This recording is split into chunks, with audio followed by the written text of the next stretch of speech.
से विचार करूँ। जी जी। ज़्यादा आउट से ऑफ द जवाब दें। सिर्फ जावास्क्रिप्ट को out of the browser use करने में हमारा मकसद नहीं है। मकसद ये है कि हमारा बहुत ज़्यादा कोड होता है कभी-कभार। अब मोस्टली एप्लीकेशन बहुत बड़ी होती है। तो क्लाइंट साइड का होता है, फ्रंट एंड होता है हमारा, वो एक दफ़ा लोड होकर सर्वर से वो क्लाइंट पे आया करता है। अदरवाइज और जो हमारा सर्वर होता है उधर ही, जो हमारा सर्वर जहाँ पे हमने डिप्लॉय किया होता है अपना बैकएंड, वहाँ पे वो कोड रहता है, खाली वहाँ से हिट कर रहा होता है बार-बार कि मुझे यूज़र ला दो, मुझे डैशबोर्ड ला दो, डैशबोर्ड के अंदर पेशेंट ला दो, पेशेंट के अंदर अगर कोई चीज़ है ई-कॉमर्स में कुछ ऐड दो, मुझे प्रोडक्ट ला दो, उस प्रोडक्ट की पेमेंट ला दो। इसीलिए हम उस कोड को वो अपना बैक सर्वर पे रखते हैं कि वहीं रखा रहे, क्लाइंट की तरफ ना आए। वरना हम चाहें तो हम उसको क्लाइंट की तरफ भी रख सकते हैं अपने कोड को, जो हमने बैकअप लिखा है। इसलिए मकसद ये होता है कि यूज़र एक्सपीरियंस जो हो ना क्लाइंट का, यूज़र का, वो बहुत अच्छा हो, फास्ट चले, उसको उतनी परेशानी ना हो। इसलिए हम अपना बैकएंड का कोड मोस्ट ऑफ प्रिपेयर करते हैं कि सर्वर पे रखें। ठीक है, और कोई? सर मैं इस बात सर को समझाऊं, ये नोड जो है ना वो रन टाइम इन्वायरमेंट है, ठीक है।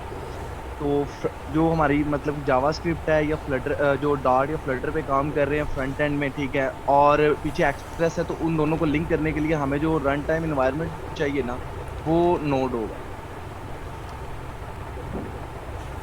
देखें, हाँ, एक बात आपकी भी सही है। पहले जो जिन्होंने थोड़ी सी एक्सप्लेनेशन दी वो भी काफ़ी हद तक परफेक्ट, अब समझने की ज़रूरत है, ठीक है। बैकएंड की ज़रूरत क्यों पड़ी, पहला तो सवाल ये है। पहला तो उनका बिल्कुल जो सवाल था वो जायज़ था कि सारी चीज़ अगर हम फ्रंट एंड पे डाल देंगे, फ्रंट एंड के ऊपर तो हम कोड देख सकते हैं ना समहाउ, ठीक है। तो फ्रंट एंड के अंदर जाके कोड भी देख सकते हैं। अगर मैंने कहीं किसी के पासवर्ड लिखे हुए हैं तो वो भी मुझे फ्रंट एंड पे अगर मैंने सेव करवाए हुए हैं तो ये कोई भी देख सकता है और उसको लॉगिन या जो भी हम करना चाहें वो सारे काम हम कर सकते हैं। क्या ऐसा पॉसिबल है, पहला सवाल। सर बेसिकली जो फ्रंट एंड आ रहा है वो भी तो बैक एंड से ही आ रहा है। ब्राउजर तो नहीं, सिर्फ अभी आपको एक अभी मैं रिक्वेस्ट अभी करता मैं है रिएक्ट आपके की सर्वर को। एप्लीकेशन की बात कर रहा हूँ, आपसे समझने थोड़ी देर के लिए। अगर आपने कोई अभी रिएक्ट की एप्लीकेशन बनाई है, ठीक है, और अगर आपने फ्रंट अपना एंड कोई सिक्योर बैक एंड डेटा, अलग चीज़ है। हाँ हाँ, तो एक मिनट, मेरा सवाल कंप्लीट हो जाने दे। पहले मुझे ये बताएं कि अगर मैंने कोई रिएक्ट की एप्लीकेशन बनाई है और थोड़ी देर के लिए मैं कोई सर्वर यूज़ नहीं कर रहा, ठीक है, जहाँ से मैं डेटा लेके आ रहा हूँ, ठीक है, ये समझना। होस्ट करने के लिए तो कोई ना कोई सर्वर चाहिए। अब वो hosting server is a different thing, और जो हम अभी सर्वर एप्लीकेशन सर्वर देख रहे हैं नोड जेएस के ऊपर जो बना रहे हैं और ये सारी चीज़ें देख रहे हैं, इस आर लिटिल बिट डिफरेंट। अब सवाल ये है कि अगर मैं सारा काम फ्रंट एंड पे कर दूं, लाइक मैंने यूज़र नेम और पासवर्ड सारे एक एरे के अंदर सेव करके रखे हुए हैं, तो मैंने वहीं पे लॉजिक लगाई हुई है कि यार जब भी कोई यूज़र लॉगिन आता है तो मैं उसी एरे में से जाके मैच करता हूँ कि हाँ यार क्या ये यूज़र एग्जिस्ट करता है, ये पासवर्ड मैच करता है, तो उसको लॉगिन कर। तो क्या ये सही तरीका है, पहला सवाल। सर इंतहाई गलत तरीका है और ये प्रैक्टिस है ही नहीं कहीं। और सर ये सिक्योरिटी इशू भी सर होगा ऐसी इससे। साइट को स्टैटिक कहते हैं ना, जी। ऐसी साइट्स को स्टैटिक कहते हैं। नहीं, स्टैटिक तो मैं नहीं कहूँगा, क्योंकि क्या मैं यूज़र ऐड करूँगा तो क्या यूज़र ऐड होंगे उसके अंदर? नहीं, साइन नहीं अप हाँ हो सर अगर जाएंगे। नहीं करूँ, होंगे नहीं जब नहीं, हो जाएंगे, जब तक हो जाएंगे, क्योंकि साइन अप करूंगा ना और एरे मेंटेन कर रहा हूँ। तो क्या मैं जब भी साइन अप करूँ तो एरे के अंदर यूजर ऐड करता रहूँ, तो ये डायनामिक ही है। जब आप उसको ब्राउजर क्लोज करेंगे तो आपका वो सब डेटा लॉस हो जाएगा। हाँ, वो एक अलग चैप्टर है मैं लोकल स्टोरेज में भी सेव करवा सकता हूँ, लेकिन अभी भी मेरा सवाल वहीं पे खड़ा हुआ है, क्या ये सही तरीका है?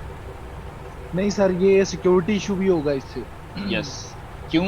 क्योंकि जब हम फ्रंट एंड पे बात करते हैं तो हमने हमेशा देखा है कि हम कोई भी सीक्रेट की या सिक्योरिटी वाइज हम कुछ जो चीज़ें हमारी क्या कहते हैं, यूज़र इन्फो, ज़्यादातर जो सिक्योर इन्फॉर्मेशन है लाइक क्रेडिट कार्ड का डेटा और इस टाइप की चीज़ें हम सेव नहीं करवाते और फ्रंट एंड पे कहीं भी नहीं रखते, क्योंकि फ्रंट एंड पे क्या आपको पूरा कोड नज़र आ जाता है। ऐसा है, कभी देखा आप लोगों ने? जी जी सर।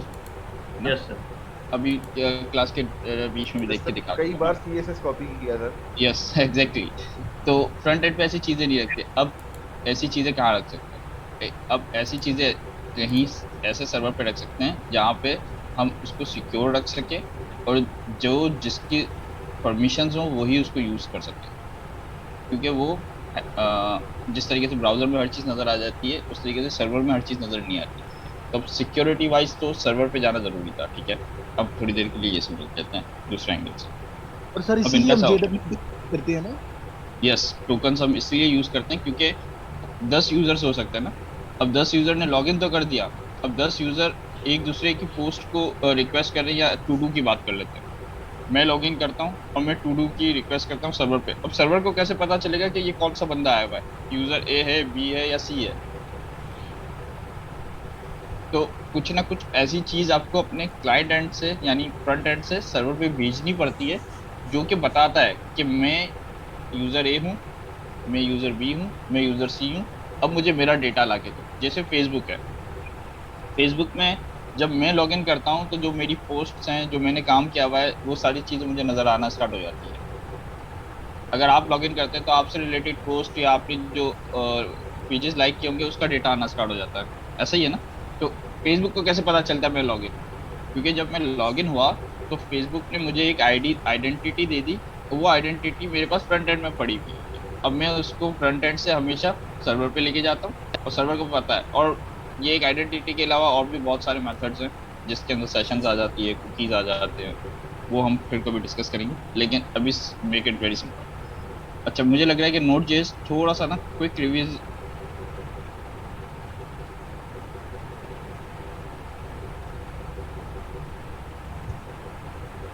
Hello testing. सर आवाज नहीं आ रही।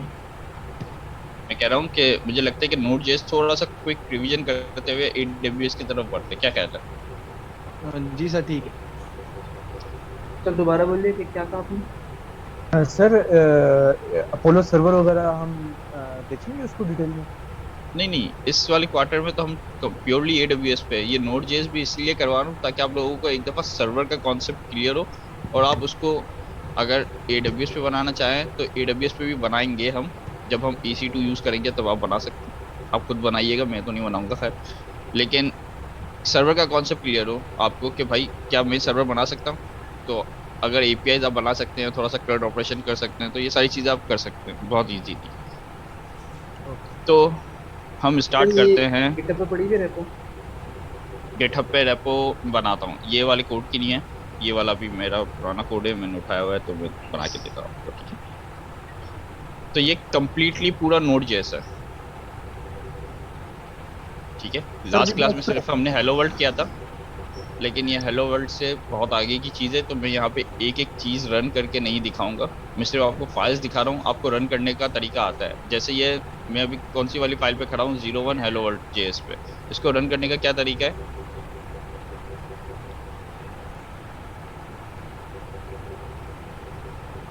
npm start या node index.js जो भी फाइल करना Node पहले तो ये फाइल देख के बताएं क्या मुझे यहाँ पे npm start या npm या करने की ज़रूरत है कुछ? No sir. क्यों sir? Sir node hello world.js चल जाएगा सर इसको। क्योंकि इसमें ना मैंने कोई लाइब्रेरी इंपोर्ट की हुई है ना Yes, कुछ, sir. एक सिंपल सी जावास्क्रिप्ट की फाइल बनी हुई है। अगर ये मैं ब्राउजर पे चलाऊंगा तो चलेगी? नो सर, नहीं चलेगी। आई मीन ओके, HTML के साथ लिंक करना पड़ेगा सर। हाँ डेफिनेटली, यानी चल जाएगी ना? ये सब चलेगी सर, यस सर। डेफिनेटली। तो ब्राउजर पे ये फाइल चलाऊंगा तब भी चलेगी और मैंने नोट से चलाई है तो भी चलेगी। अब कभी कभार है ना ये थोड़ी सी कंफ्यूजन हो जाती है क्योंकि दोनों तरफ जावास्क्रिप्ट है ना, फ्रंट एंड पे भी जावास्क्रिप्ट है और बैक एंड पे भी जावास्क्रिप्ट है। तो कभी कभार मिस्टेक ये हो जाती है कि हमें पता है कि ये लाइब्रेरी है जो कि बैक एंड की है, कभी हम उसको डायरेक्ट अगर फ्रंट एंड पे चलाएंगे तो क्या वो चलेगी? नहीं चलेगी सर। नहीं चलेगी। तो ये आपको थोड़ा सा ख्याल रखना पड़ता है कि जो आप लाइब्रेरी यूज़ कर रहे हैं वो फ्रंट एंड है या बैक एंड है, ठीक है? थोड़ा सा। अब ये इसके हमने देखे थे कुछ मॉड्यूल्स इसके पास खुद मौजूद है, Node.js के बिल्ट इन मॉड्यूल्स हैं, याद है? लास्ट क्लास में देखा था हमने। जी सर।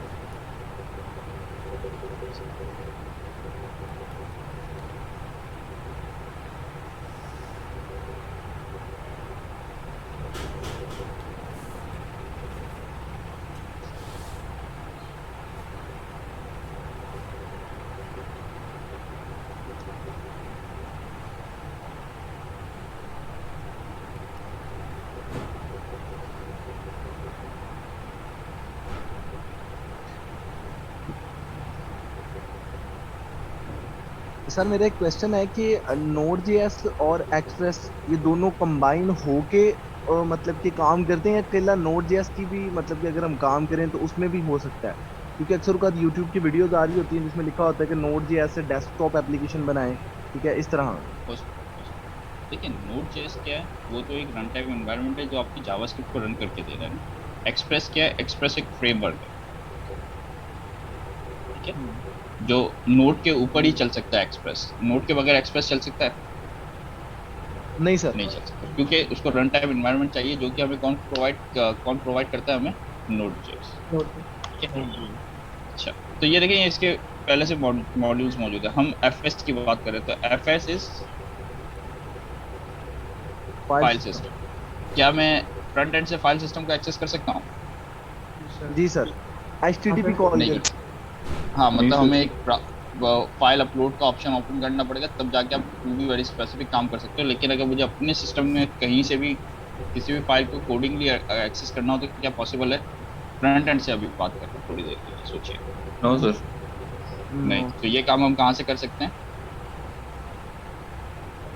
Back and. तो ये देखिए, ये फाइल सिस्टम एफएस, ठीक है। तब ये फाइल सिस्टम के ये सारे फंक्शंस और ये सारी चीज़ें मौजूद हैं। एपीआईज हैं, एक्सेस है, फाइल ओपन करना, उसमें लिखना, राइट करना, रीड करना, ये देखें ये सारी चीज़ें, ठीक है। सिंक और ए सिंक के बारे में पता है आपको? जी सर, जावास्क्रिप्ट के कॉन्सेप्ट याद है, सिंक और हाँ एसिंक। हाँ, जावास्क्रिप्ट ही है ये, हम जावास्क्रिप्ट की बात करें। सिंक क्या होता है? लाइन बाय लाइन एग्जीक्यूट होती है। सिंक्रोनाइजेशन एंड एसिंक्रोनाइजेशन होता है ना, एसिंक। तो सिंक्रोनाइजेशन पहले बताएं क्या होता है?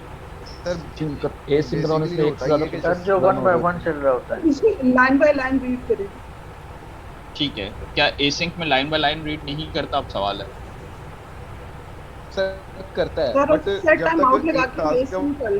को टाइम ले सर रहा वो है ना किसी भी चीज को सॉल्व इवेंट करने लूप का, में तो चला अगला जाता टास्क है। अच्छा आया अच्छा था अच्छा उससे पहले। अच्छा, इसका ये बताएं मुझे, मैं क्या देता हूँ। कॉल बैक के बारे में सबको पता है?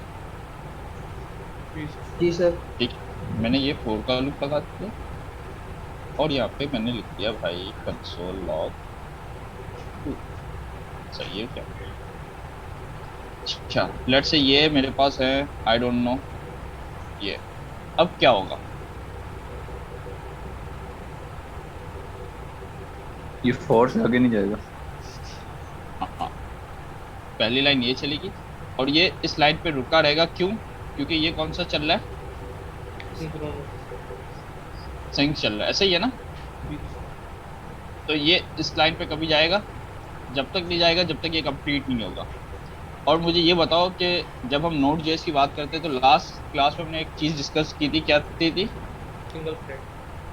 हाँ, तो अगर मैं ऐसा कोई काम कर दूं नोड जेएस में तो क्या होगा? आप समझे कि ये नंबर 1 पे हमारे पास रिक्वेस्ट आती है, ठीक है। यहाँ पे कोई काम कर रहे हैं हम, जिसको हम कहते हैं टू डू व्हाटएवर, और ये हमारा रिस्पॉन्स जा रहा है। तो क्या होगा ज़रा बताइएगा। ये अभी मैं बात कर रहा हूँ किसी यूज़र 1 ने रिक्वेस्ट की है, ठीक है, ये तब हो रहा है। तो इतनी देर में जब तक ये यूज़र 1 रिक्वेस्ट आया, टू डू चलना स्टार्ट हुआ, और इतनी ही देर में किसने रिक्वेस्ट कर दी? किसी यूज़र 2 ने। तब क्या होगा ज़रा बताएं, नोड जेएस के सिनेरियो में सोच के। सर यूजर 2 ये सिंगल थ्रेड है ना, तो ये ब्लॉक कर देगा। एग्जैक्टली, ये ब्लॉक कर देगा। ये कब तक ब्लॉक करेगा? सबसे पहले तो ये यूज़र 1 ने रिक्वेस्ट की और ये काम चल रहा है आपका, तो एक तो यूज़र 1 को रिस्पांस आपने भेजा नहीं है, तो यूज़र 1 खुद वेटिंग की लिस्ट में खड़ा हुआ है। ऐसा ही है ना, वेट कर रहा है वो भी रिस्पांस का। और इतनी देर में यूज़र 2 ने भी कर दी, तो ये भी वेट पे खड़ा हो गया। अब ये वेट पे कब तक चलता रहेगा? जब तक यूज़र 1 को रिस्पांस, नहीं आएगा। इसका रिस्पांस क्या नहीं होगा? ऐड नहीं होगा, मतलब रिस्पांस कंप्लीट नहीं होगा, ये समझ लें, ठीक है। उसके बाद फिर इसको रिस्पांस आना स्टार्ट होगा। तो अब समझ लें कि जब तक ये यूज़र 1 ने ये वाला इतना कोई हैवी टास्क लगा दिया है कि जिससे आपका आईओ ब्लॉक हो गया, तो आईओ ब्लॉक हो गया तो उसकी वजह से आप किसी और रिक्वेस्ट को हैंडल नहीं कर सकते। तो ठीक है, ये सिंक वाला था। और एसिंक का मतलब क्या होता है? एसिंक की कोई एग्जांपल कोई बता सकते हैं मुझे? अच्छा, एसिंक के एग्जांपल आपसे ही पूछ रहा था मैं। जाता हूँ यहाँ पे, कंसोल लॉक किया, ठीक है, ये 1 है। सब ने यूज़ किया होगा आई बिलीव।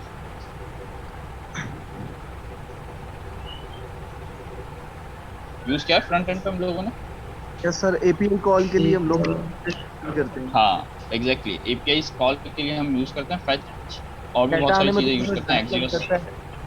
हाँ जी एक्सियोस भी यूज़ करते हैं, ठीक है। तो वॉट एवर जो जी भी जी। हम यूज़ कर लें, ये एक अलग टॉपिक है। लेकिन मुझे ये बताएं कि जब तक डेटा लेने जाता है ये दोनों, फैच और एक्सियोस, क्या हम वेट करते हैं या आपका कोड आगे चलना स्टार्ट नहीं हो सर, जाता है? अगली लाइन पे वो चलना शुरू हो जाता एग्जैक्टली, कंसोल 1 चला, एक्सियोस ने कहा कि यार डेटा लेके आओ, तो ये प्रॉमिस था, ये डेटा लेने चले गया, ठीक है।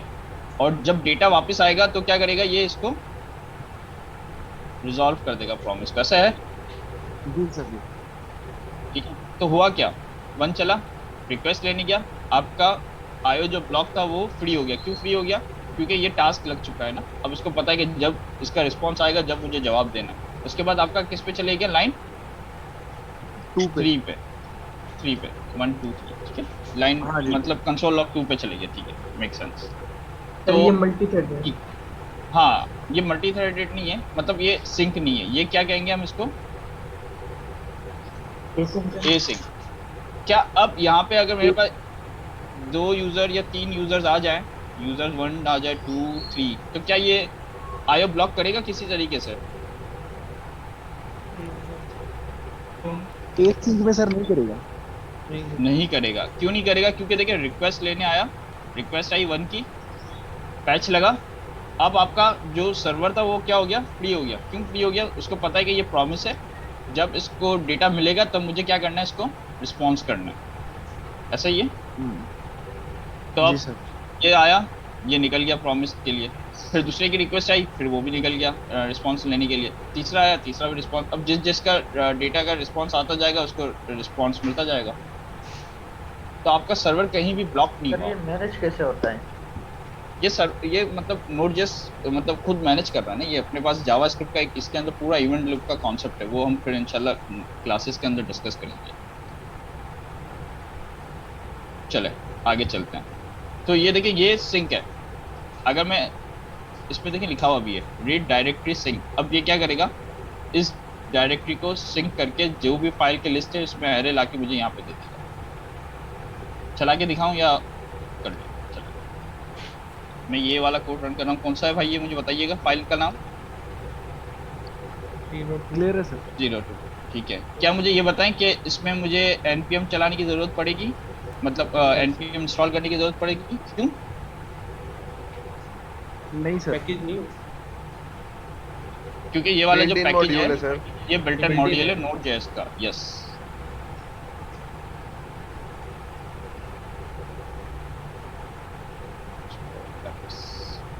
ये देखें, ये करंट फोल्डर की सारी फाइल्स को लेके आएगा। कोई मसला? सर बेसिकली नोड मॉड्यूल में ये तमाम चीजें पड़ी होती हैं ये। हाँ हाँ, नहीं नहीं, नोड मॉड्यूल में ये तमाम चीज़ें नहीं पड़ी होती। अभी देखो मैंने इसको बताया हुआ है, मैंने कहा है कि करंट डायरेक्टरी को रीड करो। करंट डायरेक्टरी कौन सी है? ये वाली। ओके। तो अब देखो, इसने रीड की और ये सारी चीज़ें लेके आया। क्या यही वाली फाइल्स आपको नजर आ रही हैं? आप ये देखिए abc.txt, ये रही abc.txt। Make sense? आगे चले। तो ये ऐसे ही बता रहा हूँ कि नोड जैसे ये सारे आप काम कर सकते हैं। ये वाला पूरा कोड मैं आपसे शेयर कर दूंगा, तो आप लोग, बल्कि कर दूँ हाँ तो आती जी सर। सर अच्छा हो जाएगा।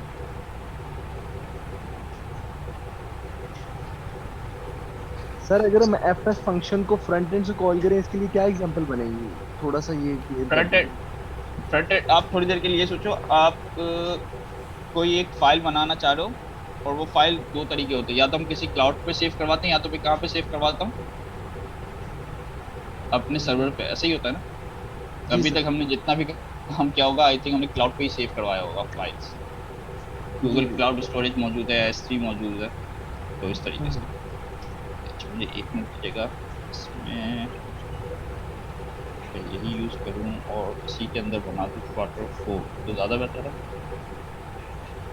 जी सर। या अलग बनाऊँ, सवाल है।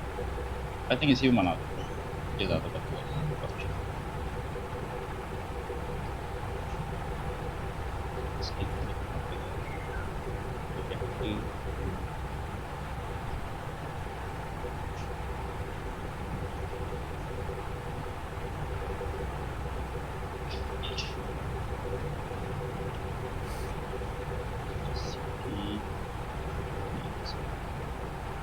गया क्वार्टर क्या करना है, करना है बस यही सीखिए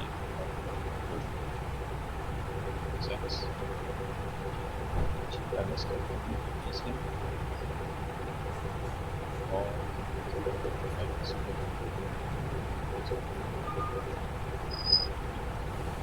अब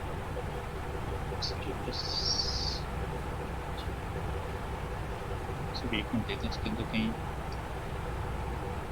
अच्छा ये यहाँ से जैसे ये देखने को कहीं नॉन मॉड्यूल्स मौजूद नहीं मिलते से चले जाने देते देखते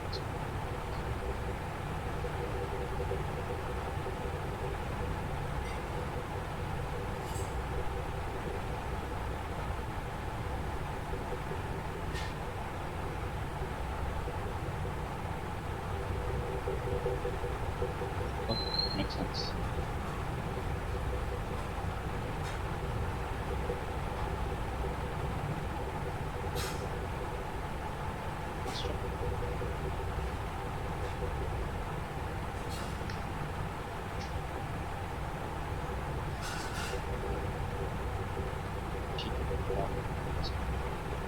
क्लास सबको URL देने की जरूरत है या पहुंच जाएंगे सब?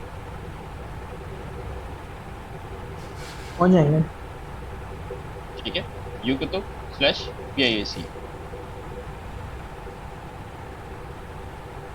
हो गया। अच्छा यहाँ पे आप लोग स्टार्स डालते जाइएगा ताकि मुझे पता चले कितने लोग अभी तक देख रहे हैं इसको, और वॉचिंग में अपने आप को ऐड कर दीजिएगा। यहाँ पे एक वॉच का भी ऑप्शन आता है, मैं अभी लॉगिन नहीं हूँ, मुझे नज़र नहीं आ रहा। वॉचिंग से ये फ़ायदा होगा कि इसके अंदर अब जब जब कोड पुश होगा तो आपको ऑटोमेटिक ईमेल आती रहेगी अपडेटेड कोड की। ठीक, मेक सेंस हो गया। ये आ गया Node.js, ठीक है, यहीं से देख ले सकते हैं क्योंकि यहाँ से नहीं, मैं कोड से ही देखूँगा, ज़्यादा बेहतर है मेरे लिए कोड से देख।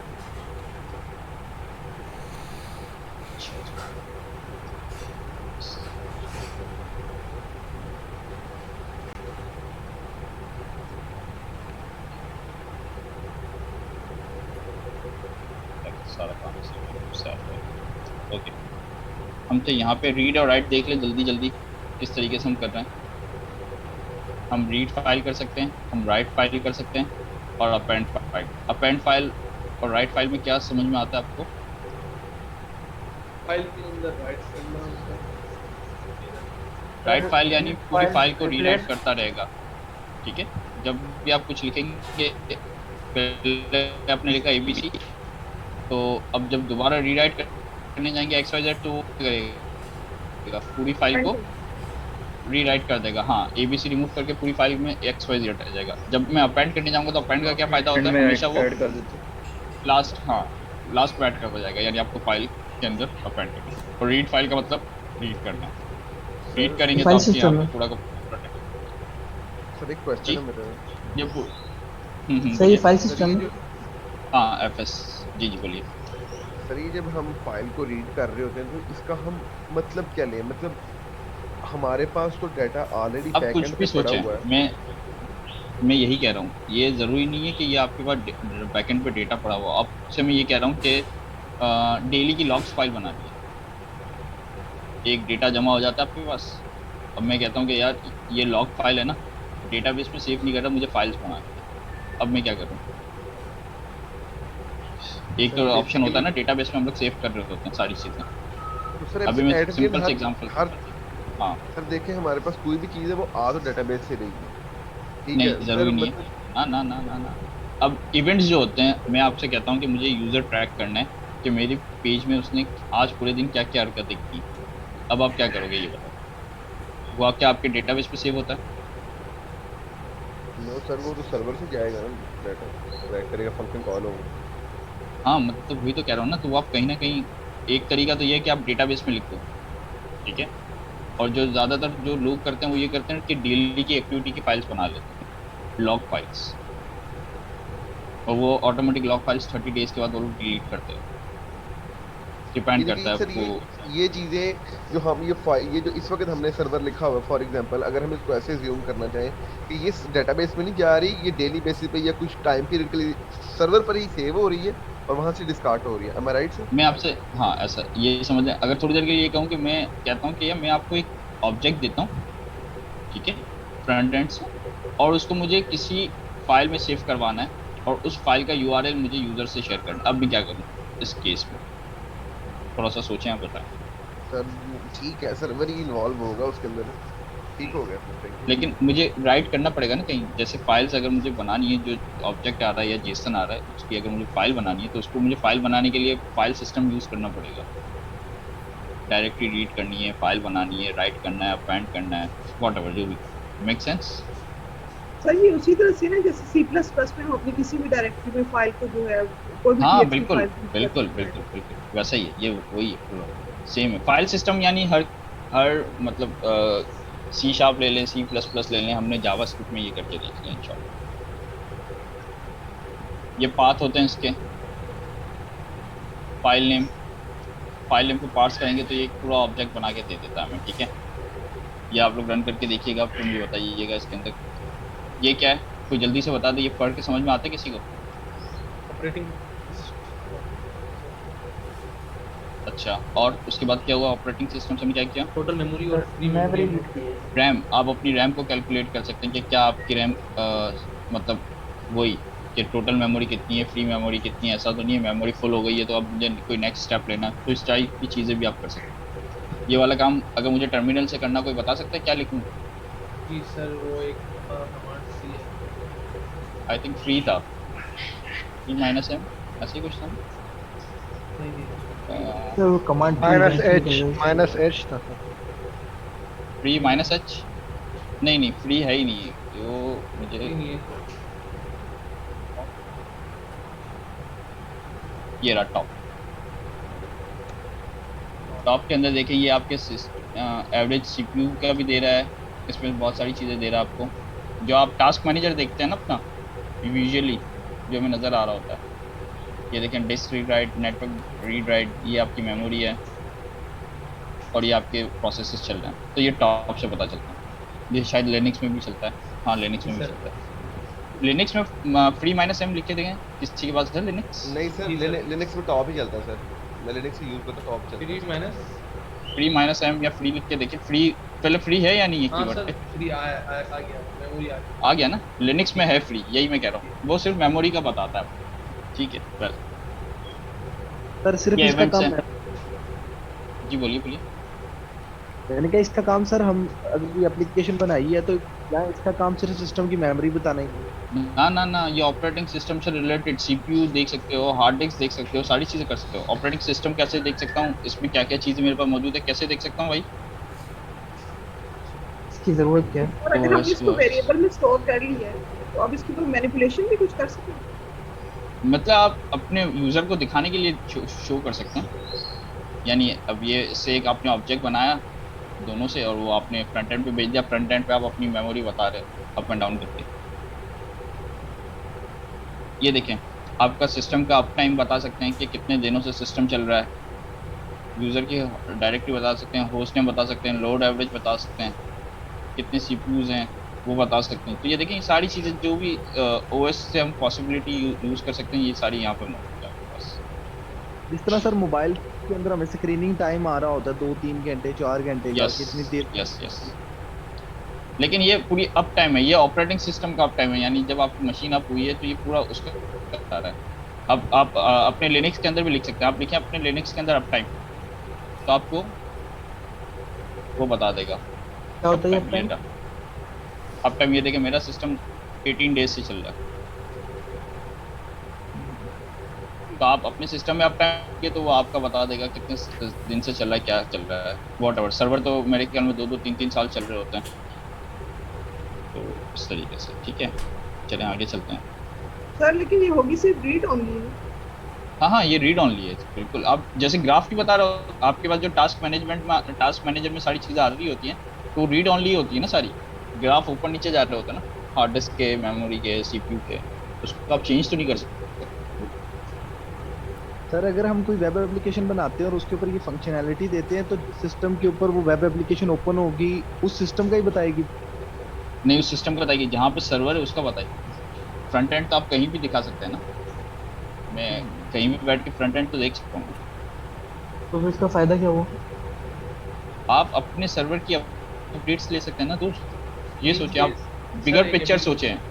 जी सर, एक हाँ। एप्लीकेशन की हमने अभी काम किया था कल लाइव, तो यूजर को चाहिए था, जो क्लाइंट था वो चाह रहा था कि ना मेरी सर्वर की सारी चीज़ें बताओ। हाँ, ये तो बिल्कुल सही कह रहे मेरा हो। User Yes. है ना वो 3 से ज़्यादा लॉगिन आईडी नहीं कर सकते, 3 से ज़्यादा डिवाइसेस नहीं, यहाँ से हाँ। उठाया गया। देखें, ये इस तरीके से ये बिल्कुल सही कहा इन्होंने, ये यूज़र की रिक्वायरमेंट होती है। अब यूज़र कहता है कि मुझे अपने सर्वर की अपडेट बताओ क्या चल रही है भाई। आप कह रहे हो कि मेमोरी मेरी कम पड़ रही है, तो वो कहता है आपका क्लाइंट कि भाई मुझे तो बताओ कि क्यों मेमोरी कम पड़ रही है, तो फिर आपको पूरी ये सारी चीज़ बतानी पड़ती है उसको कि ये प्रोसेस इतना टाइम लेता है, वॉट एवर, बहुत सारी चीज़ें आती हैं फिर उसके मैनेजमेंट में। हमने जावास्क्रिप्ट के अंदर इवेंट्स पढ़े थे, तो ये देख लें, ये तो ये जावास्क्रिप्ट जावास्क्रिप्ट के इवेंट्स हम मतलब फ्रंट एंड पे फिर सर्वर से कैसे ये फ्रंट एंड के नहीं है, यही सवाल है, ये फ्रंट एंड के नहीं है, ये किसके इवेंट्स हैं आपके पास? बैकएंड के। बैकएंड बैकएंड के। तो इसके मतलब कोई आप एग्जांपल आप बता सकते हैं कि बैकएंड में किस तरह से हम इसको यूज करते हैं, किस पर्पस के लिए? अब थोड़ी देर के लिए समझ ले कि कह रहा हूँ कि यार जब भी यूज़र ऐड हो रहा है यानी लॉगिन हो रहा है, तो मुझे है ना डेटाबेस में ऐड नहीं करवा रहा, थोड़ी देर के लिए हम ये कहते हैं ये वाला वेरिएबल है मौजूद वार ऑनलाइन यूज़र्स, ठीक है, ये एक सिंपल बेसिक से एग्जांपल दे रहा हूँ। तो इसमें काउंटर लगा हुआ है, जब भी यूज़र आ रहा है तो उसको ऐड करना है, और जब भी यूज़र जा रहा है तो उसको माइनस करना है। तो क्या पॉसिबल है? Yes sir. हो सकता है ना। Sir. तो क्या यहाँ पे 2 इवेंट, यूज़र लॉग्ड इन और यूज़र लॉग्ड आउट, यस और सर। उसके ब्याह पे ये वाला काम कर सकता हूँ? Yes sir. ठीक है, तो इस तरीके से बहुत सारी चीज़ें एप्लीकेशन के अंदर आप यूज़ कर सकते हैं, ठीक है। अब ये तो हमने बहुत इसी की हमने लास्ट क्लास में प्रैक्टिस की थी, हम मॉड्यूल देखा था HTTP, ये भी इसका बिल्ट इन मॉड्यूल है। ये हमें क्या बना के दे देता है, हमें एक HTTP सर्वर बना के दे देता है, और HTTP सर्वर बनाने के बाद हम उसमें टू बी वेरी स्पेसिफिक इस तरीके से काम करते हैं। ये प्योर नोड है, जिस तरीके से आप कह रहे थे ना कि हम नोड के ऊपर बना सकते हैं, बिल्कुल बना सकते हैं, तो लेकिन नोड के ऊपर बनाने का मकसद ये है कि आप काम ज़्यादा करना पड़ेगा। ये डेफिनेटली ना, अब जितने भी आएंगे तो उसमें मुझे चेक्स लगाने पड़ेंगे या नहीं लगाने पड़ेंगे?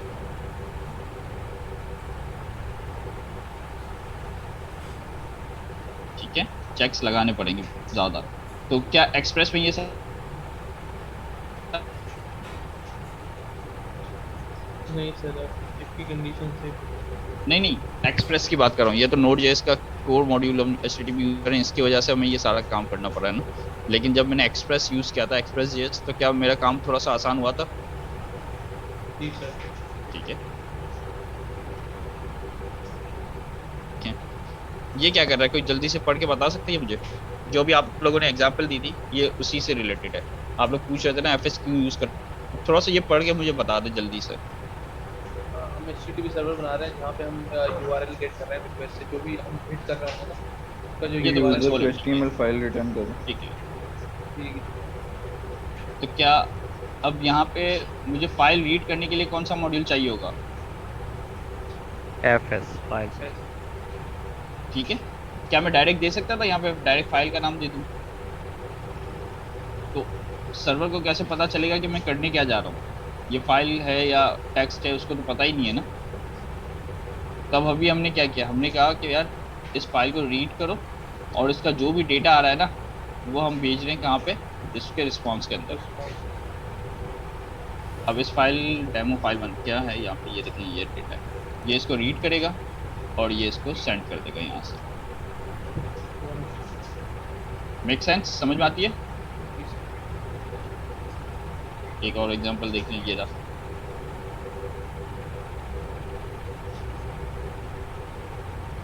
ठीक है, जब हम रिक्वेस्ट करेंगे डेमो स्क्रिप्ट और जैसे हमने लास्ट क्लास में से बात की थी कि अब हमें एक एक फाइल को वो करना पड़ेगा, क्या HTTP होगा तो हमें जावास्क्रिप्ट देना पड़ेगा, JS देना पड़ेगा या JPG देना पड़ेगा। तो डेफिनेटली ये देखिए फिर इस तरीके से करते हैं।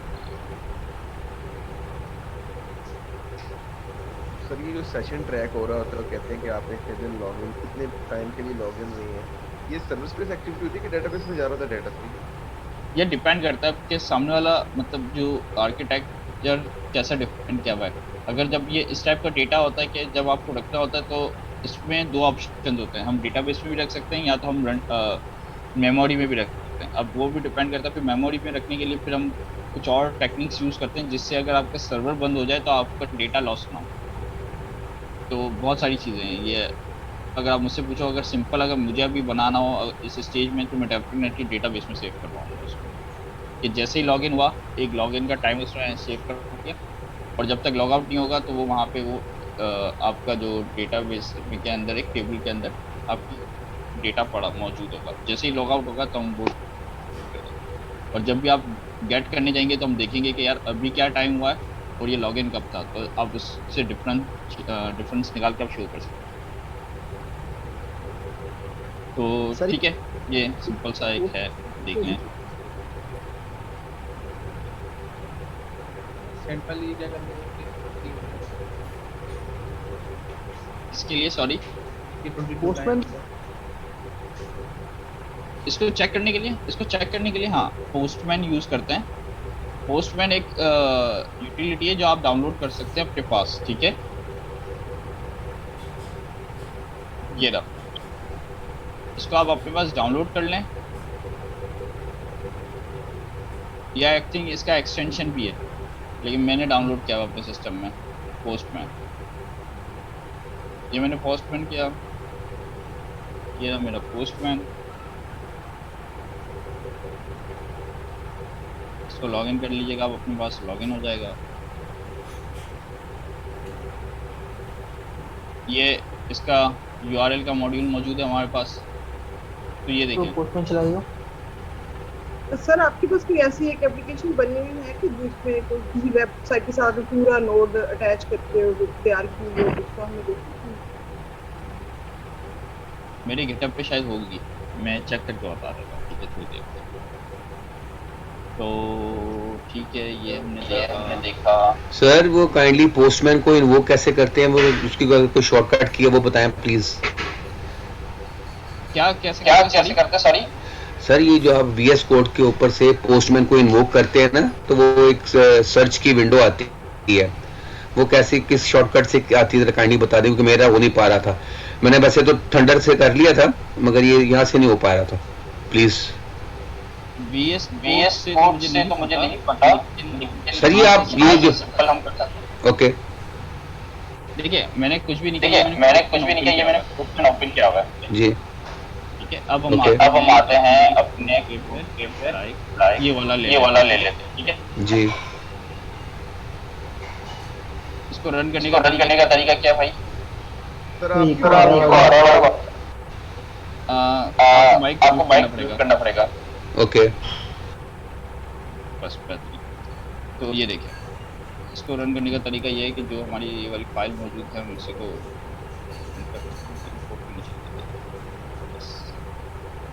ये आप पोस्टमैन में रन कर रहे हैं? अभी पोस्टमैन में रन नहीं कर रहा, अभी मैं सबसे पहले अपना HTTP सर्वर रन कर रहा हूँ, ठीक है, जैसे हम नॉर्मली करते हैं। कोई यहाँ तक ऐसी कोई चीज़ जो ओके पहले से पोर्ट चल रही है, नो वरीज, कोई टेंशन नहीं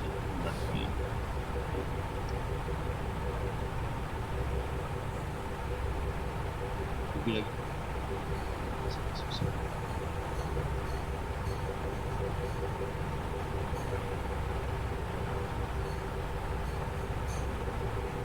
This method will without a check mistake is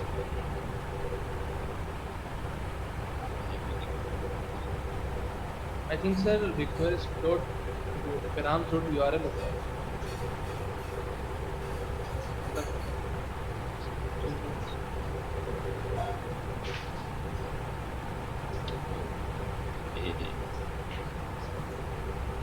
okay,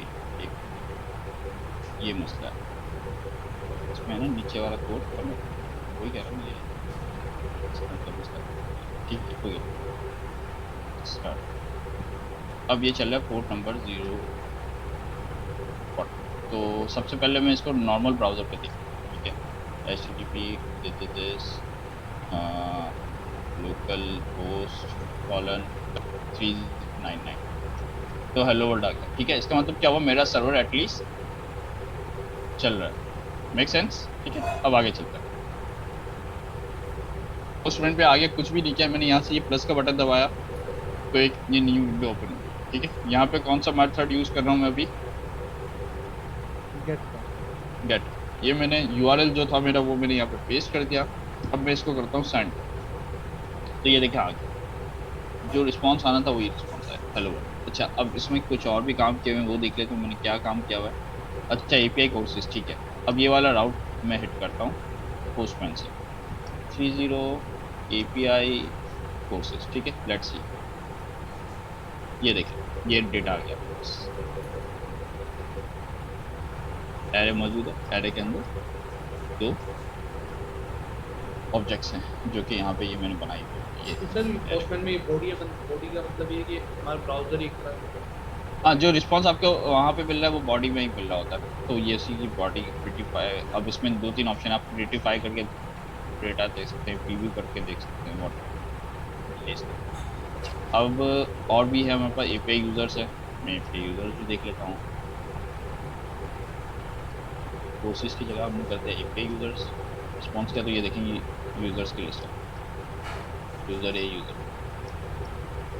तो ये सिंपल सा है, अगर मुझे कोई पोस्ट करना है, कोई पोस्ट की रिक्वेस्ट होगी तो मैं यहाँ से पोस्ट देख सकता हूँ।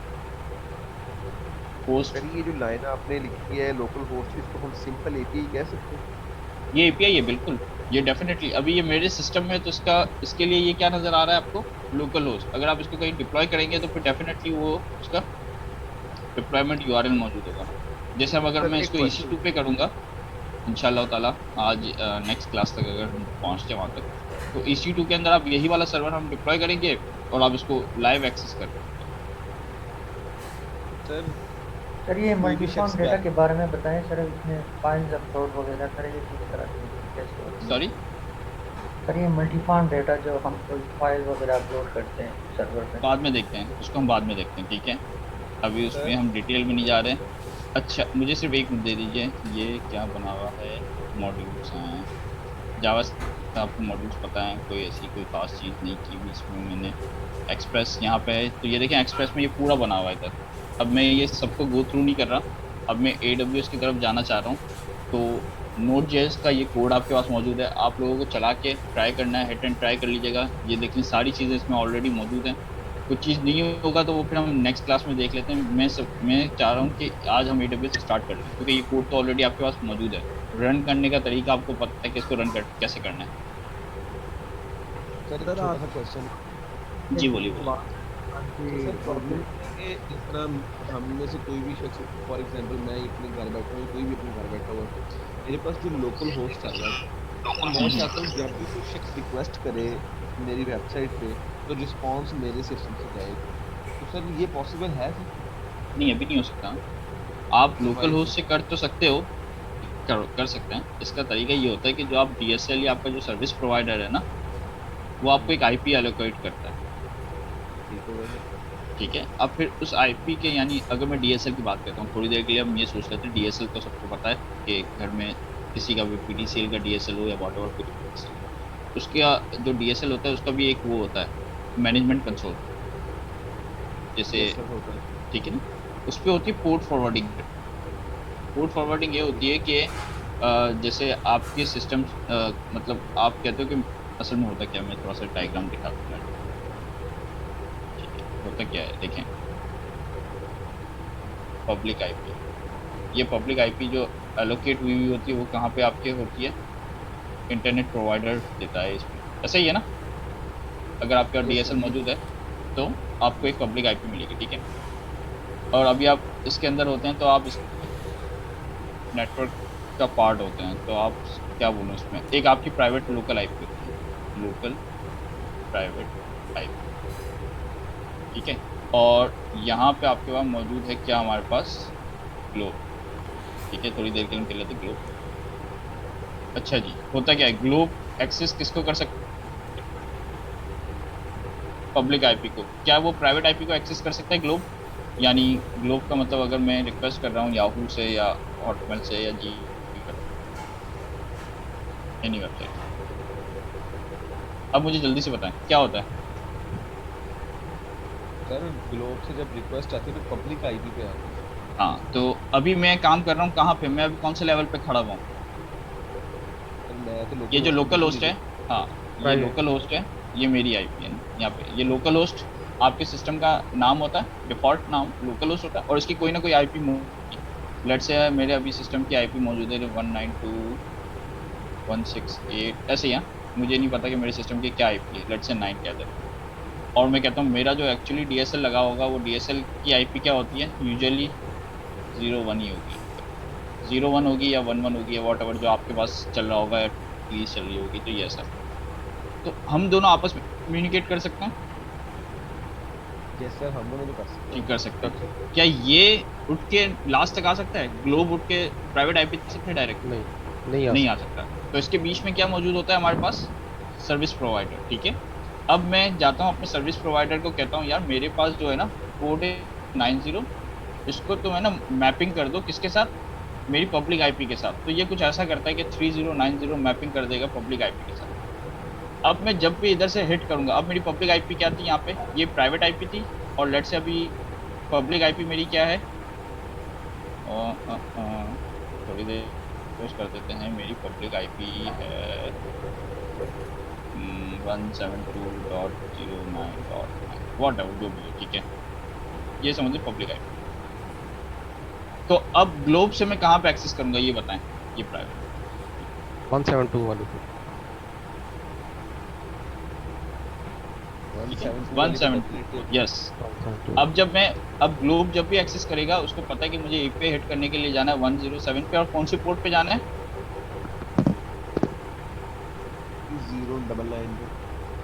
क्या मैं अगर यहाँ पे पोर्ट चेंज कर सकता हूँ? मैं कह रहा हूँ मेरी लोकल पोर्ट 309 है, लोकल पोर्ट 309 है, लेकिन जो पब्लिक आईपी पे पोर्ट हो वो हो जाए 4000 लेट से। क्या पॉसिबल है? बिल्कुल पॉसिबल है। जैसे हम डॉकर के अंदर पोर्ट मैपिंग करते थे ना, एग्जैक्टली सर, मेरे माइंड में भी यही आ रहा है। तो ये इस तरीके से होता है। अगर आप चाहते हो कि आपके सिस्टम को आप अपने सिस्टम पे दूसरी रिक्वेस्ट को लेके आना है, तो उसके लिए सबसे पहले आपको ये वाला काम करना पड़ेगा। फिर आपके पास एक पब्लिक आईपी आ जाएगी। अभी भी आप देख सकते हैं, अभी आप कैसे देख सकते हो कि what is your public IP, what is my IP.com।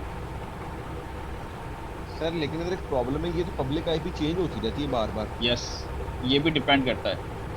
बहुत से आप पब्लिक आईपी आप परचेज भी कर सकते हैं। तो आप बता दो कि भाई मुझे डीएसएल वालों को बोलो कि मुझे एक पब्लिक आईपी चाहिए, तो वो आपको दे देगा। फिर वो आपके डीएसएल के साथ वो आईपी फिक्स्ड हो जाएगी। अब ये देखिए, ये मेरी पब्लिक आईपी है, आप लोगों की सबकी अपनी अपनी एक पब्लिक आईपी आ रही होगी। जब आप लोग अपने सिस्टम पर लिखेंगे व्हाट इज़ माई IP.com, ये आपकी पब्लिक आईपी। तो इससे ये पता चला कि अगर मुझे किसी को भी देना है आईपी, अगर मुझे पब्लिक आईपी एक्सेस करवाने के लिए, तो मुझे कौन सी आईपी पड़ेगी, ये वाली। सर लेकिन अगर ये इस तरह चेंज होती रहेगी तो हमें हर बार भी चेंज करना पड़ेगा कि वो ऑटोमेटिकली मैप नहीं, आपको चेंज नहीं करना पड़ेगा। असल में चेंज हो गया, खत्म कहानी। अब आपको सिर्फ पब्लिक आईपी आपको पता होनी चाहिए ताकि आप सामने वाले को बता सकें, क्योंकि डीएसएल के ऊपर पब्लिक आईपी नहीं होती, वो आपको मैप करवानी पड़ती है। बैक एंड से ही वो ISP वाले कर रहे होते हैं। अच्छा सर, इसका एक आसान तरीका भी है, अगर मैं हाँ बोलें सर। इसके लिए एक आप SSH टनल क्रिएट कर दें, तो वो सिंपल एक कमांड है, उससे जो है ना डायरेक्टली आपको एक लिंक मिल जाता है और उस लिंक के थ्रू आप एक्सेस कर लेते हैं। सही है। वैसे थर्ड पार्टी बहुत सारे ऐसे टूल्स आते हैं कि आप उसको अपने सिस्टम में इंस्टॉल कर दे, तो वो ऑटोमेटिक आपको किसी URL के ऊपर भी मैप करके देता है। तरीके बहुत सारे हैं, लेकिन जो तरीका है वो ये यूज़ कर रहे होते हैं। पता होना मैं तरीका बता रहा हूँ, उसमें कुछ इंस्टॉल भी नहीं करना पड़ता, सिंपल एक आप कमांड रन करते हैं। मैं चैट में शेयर करूँ? ठीक है, आप कर दें, लेकिन जिसको देखना वो आप लोग देख लीजिएगा। खैर, जो असल नेटवर्किंग के हिसाब से और ये सारी चीज़ें हैं ना, वो ये अभी आपके सामने। ठीक है, अच्छा जी, तो यहाँ पे हम Node.js को स्टॉप करें आज के लिए। कोड आपके पास ऑलरेडी मौजूद है, यूज़ कीजिए, एक एक फाइल्स को रन कीजिए, चलाएं, उसके अंदर चेंज करें, अपने हिसाब से देखते रहें। इसके अंदर जो असल काम है ना, वो ये ज़रूर देखिएगा आपका एक्सेस। ठीक है, इसमें सारी चीज़ें मौजूद है। देखिए, मिडलवेयर का कॉन्सेप्ट भी इसमें मौजूद है, भी है, JWT टोकन भी यहाँ पे यूज़ किया हुआ है। लेकिन इसको यूज़ करने से पहले आपको क्या करना पड़ेगा? यहाँ पे क्या मौजूद है आपके पास? पैकेजेस। पैकेजेस। तो इसका मतलब ये है कि जैसे ही आप एक्सप्रेस के फोल्डर में जाएंगे तो आपको क्या रन करना पड़ेगा? सबसे पहले एक कमांड npmi, ठीक है, npmi यूज़ करेंगे क्योंकि यहाँ पे ये देखें थर्ड पार्टी लाइब्रेरीज यूज़ हो रही है ना, तो ये आपको देख के पता चल जाएगा सब कुछ। तो ठीक है, आप लोग प्रैक्टिस कीजिएगा इसकी, बाकी अगर कोई मसला होगा तो फिर इंशाल्लाह नेक्स्ट क्लास में थोड़ा सा देख लेंगे इसको। एक एक फाइल चला के दिखाना नहीं चाह रहा क्योंकि ये ऑलरेडी है और आप लोगों को समझ में आ गया, तो आप लोग खुद ही रन करके देखें तो ज़्यादा बेहतर। तो इसको पढ़ेगा ऑफिशियल वेबसाइट के डॉक्स पे? कहाँ पे? सॉरी सर ये कहाँ पर है? मैं कह रहा हूँ उसको पढ़ना कहाँ पर है? ऑफिशियल वेबसाइट पर। ठीक है, अब पहले तो आपको मेरा कोड देख के ही समझ में आ जाएगा कि ये हो क्या रहा है। अगर आपको मैंने भी है ना ये सारे मॉड्यूल्स यूज़ नहीं किए, जहाँ जहाँ जिस एप्लीकेशन के अंदर ज़रूरत पड़ती है, से कोई काम लेना है तो मेरे पास मॉड्यूल है।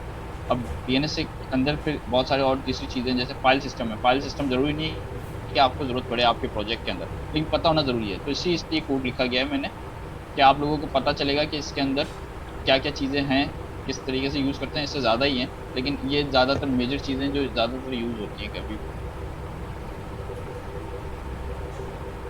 अच्छा, ये कहाँ पे मौजूद है भाई, ये भी मैं बता देता हूँ। सर एक क्वेश्चन है सर। जी जी जी जी सर क्वेश्चन ये है कि हम जो रिस्पांस डॉट एंड पे अननोन लिखते हैं, तो वहाँ पे अगर मैं कोई डिफरेंट टैग यूज करना चाहता हूँ HTML के, वो एक तो यूज कर लेता हूँ, मैं चाहता हूँ मल्टी लाइन यूज हो, जैसे कि अननोन के बजाय मेरे पास मल्टीपल स्लैश आता है, स्लैश अबाउट आता है, स्लैश API आता है, स्लैश प्रोडक्ट आता है। मैं चाहता हूँ आप अननोन के बजाय मेरे तीनों के तीनों डिफरेंट API अपना URLs मैं वहाँ पे लिख दूँ तो वो अननोन की जगह वो आ जाए। How it possible? हाँ बिल्कुल पॉसिबल है। सर वो सिंगल लाइन तो दिखा देता है, मल्टी लाइन में कॉमा डिलिमीटर से यूज कर रहा हूँ, या मुझे उसका आइडिया नहीं हो पा रहा है, आप काइंडली बताएंगे? आप एग्जांपल देखिएगा यहाँ पे, तो आप यहाँ से HTML पूरी साइन भी कर सकते हैं। तो जैसे हमने ये लास्ट क्लास अभी लास्ट एग्जांपल में अभी हमने कौन सा था, ये वाला, आप यहाँ पे अगर एरर दिखाना चाहते हैं तो यहाँ से कोई भी HTML की फाइल पूरी दे दे तो वो सामने के वाले के पास पूरी HTML की फाइल चली जाएगी। ठीक है, तो ये प्रैक्टिस करके देखिए। Okay sir, okay. अच्छा, तो अब AWS, ठीक है जी। अच्छा जी, प्रेजेंटेशन ठीक है, तो प्रेजेंटेशन में आप लोगों के साथ फिर आगे बढ़ते हैं। प्रेजेंटेशन भी मैंने नहीं बनाई अभी, ठीक, आप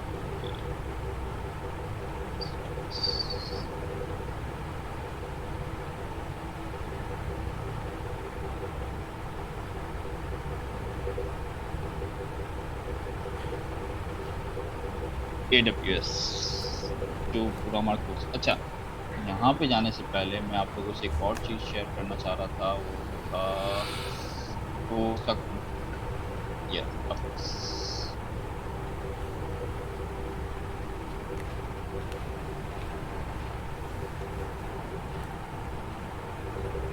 ठीक है, हम अपने कोर्स के अंदर ये सारी चीज़ें कवर करेंगे इंशाअल्लाह। सर इस स्लाइड का लिंक शेयर कर देंगे? मैं वही करने जा रहा हूँ सर। बुक इसकी एक व्हाट्सएप ग्रुप में शेयर हुई थी, तो क्या वही बुक हम फॉलो करेंगे? नहीं, बुक हम फॉलो नहीं करेंगे इसमें। बुक रेफरेंस के लिए होगी आपके, बाकी यहाँ पे मोस्टली काम ऐसे नहीं कि मैं कोडिंग वाला, इसमें ज़्यादातर काम नहीं होगा। इस पर ज़्यादातर काम आपको यूजुअली होगा, उसी का AWS का कंसोल ही मौजूद है, वहीं पे हम जाके सारी चीज़ें सीखेंगे इंशाल्लाह। तो कोर्स कंटेंट थोड़ा सा जल्दी से हल्का फुल्का ऊपर से देख के चलते हैं। EC2 जिसकी मैं अभी बहुत सारी बातें कर रहा था, सर सारी चीज़ें आएंगी जी। सर अगर काइंडली कोई स्टूडेंट कंफर्म कर दे कि नया पेज से अगर उन्होंने कर लिया है क्रेडिट कार्ड वगैरह के थ्रू AWS का, तो हो गया क्या बता, मैंने खुद क्या बता और काफ़ी स्टूडेंट्स करवाया हुआ है मैंने, तो हो जाएगा अगर आप लोग करें। अभी अकाउंट बनाइएगा, मैं करता हूँ इंशाल्लाह। लेकिन मेरे साथ अकाउंट बनाने से पहले, जब तक अभी हम डिस्कस कर रहे हैं, तो मैं आप कोशिश करें कि सबसे पहले नया पे अकाउंट बना लें। क्योंकि वो तो मैक्सिमम 10 मिनट में बन जाता है। सॉरी, मैंने बनाया है सर नया पेप अकाउंट और 3 दिन में मुझे कार्ड भी मिल गया है। हाँ आ जाता है, बिल्कुल सही कहा। तो कार्ड जरूरी नहीं है अभी देखें, नया पे एक वॉलेट है और एक वर्चुअल कार्ड देता है। वर्चुअल कार्ड से आप इंटरनेट बैंकिंग मतलब इंटरनेट पे कोई भी चीज़ परचेज कर सकते हैं या व्हाटएवर जो भी आप करना चाहें। तो इसी तरीके से AWS के लिए भी हमें एक होता है ना, तो वो कार्ड हमें नया पे देता है। अगर आप बैंक का भी लगाना चाहें, बैंक, अगर आपके पास क्रेडिट कार्ड वगैरह है तो आप वो भी यूज़ कर लें, कोई मसला नहीं है। फ्री है, जब भी तो मैं कह रहा हूँ जो चीज़ फ्री है वो तो हम यूज़ कर लें। नया पे फ्री है। मज़े की बात ये, वो 10 मिनट के अंदर आपका कार्ड आपके हाथ में होगा, आपके सामने उसकी सारी डिटेल होगी, आप AWS में डालें और उसको यूज़ करें जिंदगी ऐसे चले। तो हम ये EC2 यूज़ करेंगे। EC2 के अंदर ये सारी चीज़ें इंशाल्लाह ताला आहिस्ता डेटाबेस से रिलेटेड चीज़ें भी हैं। राउट 53 क्या है वो भी हम देखेंगे। VPC S3 बकेट जिसे हम कहते हैं उसको हम देखेंगे। AWS की CLI, elastic been stack, CI/CD देख लेंगे। क्लाउड फॉर्मेशंस हैं, मॉनिटरिंग है, SQS है। ये सारी चीज़ इंशाल्लाह ताला हम थ्रू आउट द कोर्स उसको देखते हुए आगे चलेंगे, ठीक है। ओके, तो अब ये सारी चीज़ें तो हैं, लेकिन हम इसको इसी तरीके से इसी ऑर्डर में नहीं पढ़ेंगे, लाइन से जो जो चीज़ें आती जाएंगी हम वो देखते हुए आगे चलेंगे। तो इंशाल्लाह ताला एट द एंड हम ये सारी चीज़ें देखेंगे। कोडिंग का रोल इधर कितना है? मतलब कोडिंग नहीं है ना, कोडिंग का रोल ही नहीं है इधर। AWS की क्लाउड को समझना।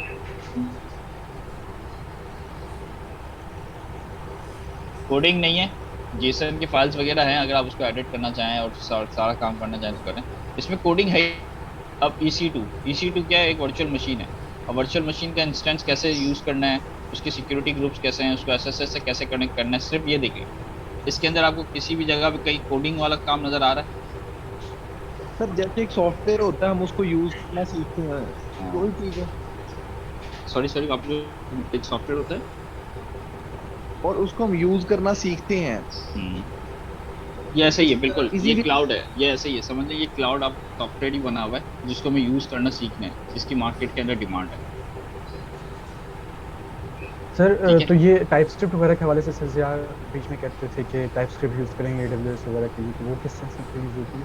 वो स्क्रिप्ट बनती है ना, उसकी डिप्लॉयमेंट स्क्रिप्ट और इस टाइप की चीज़ें बनती है। तो उसके लिए आप या तो जावास्क्रिप्ट यूज़ कर लें, टाइपस्क्रिप्ट यूज़, वो एक अलग टॉपिक है।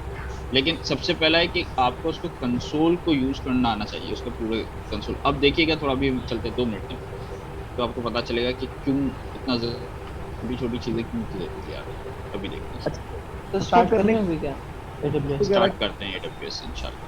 सर अकाउंट बनाएंगे तो कोई मसला नहीं, आप बना लीजिएगा। अभी मेरे साथ बनाते भी रहें तो अच्छी बात है। जी सर, ठीक है। तो what is AWS? Cloud provider से क्या मतलब होता है?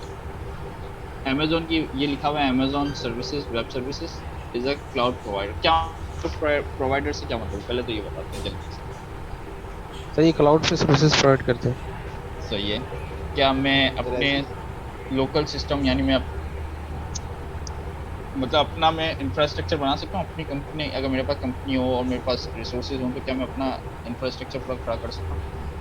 कर सकते हैं, लेकिन काफ़ी टाइम एक्चुअली क्लाउड प्रोवाइडर का मतलब ये है कि आप जो सेटअप अपने लोकल एनवायरनमेंट में बनाते हैं, अगर आप चाहते हैं कि वो जाके क्लाउड पे रखें तो वहाँ पे एक तो आपको बहुत सस्ता पड़ता है।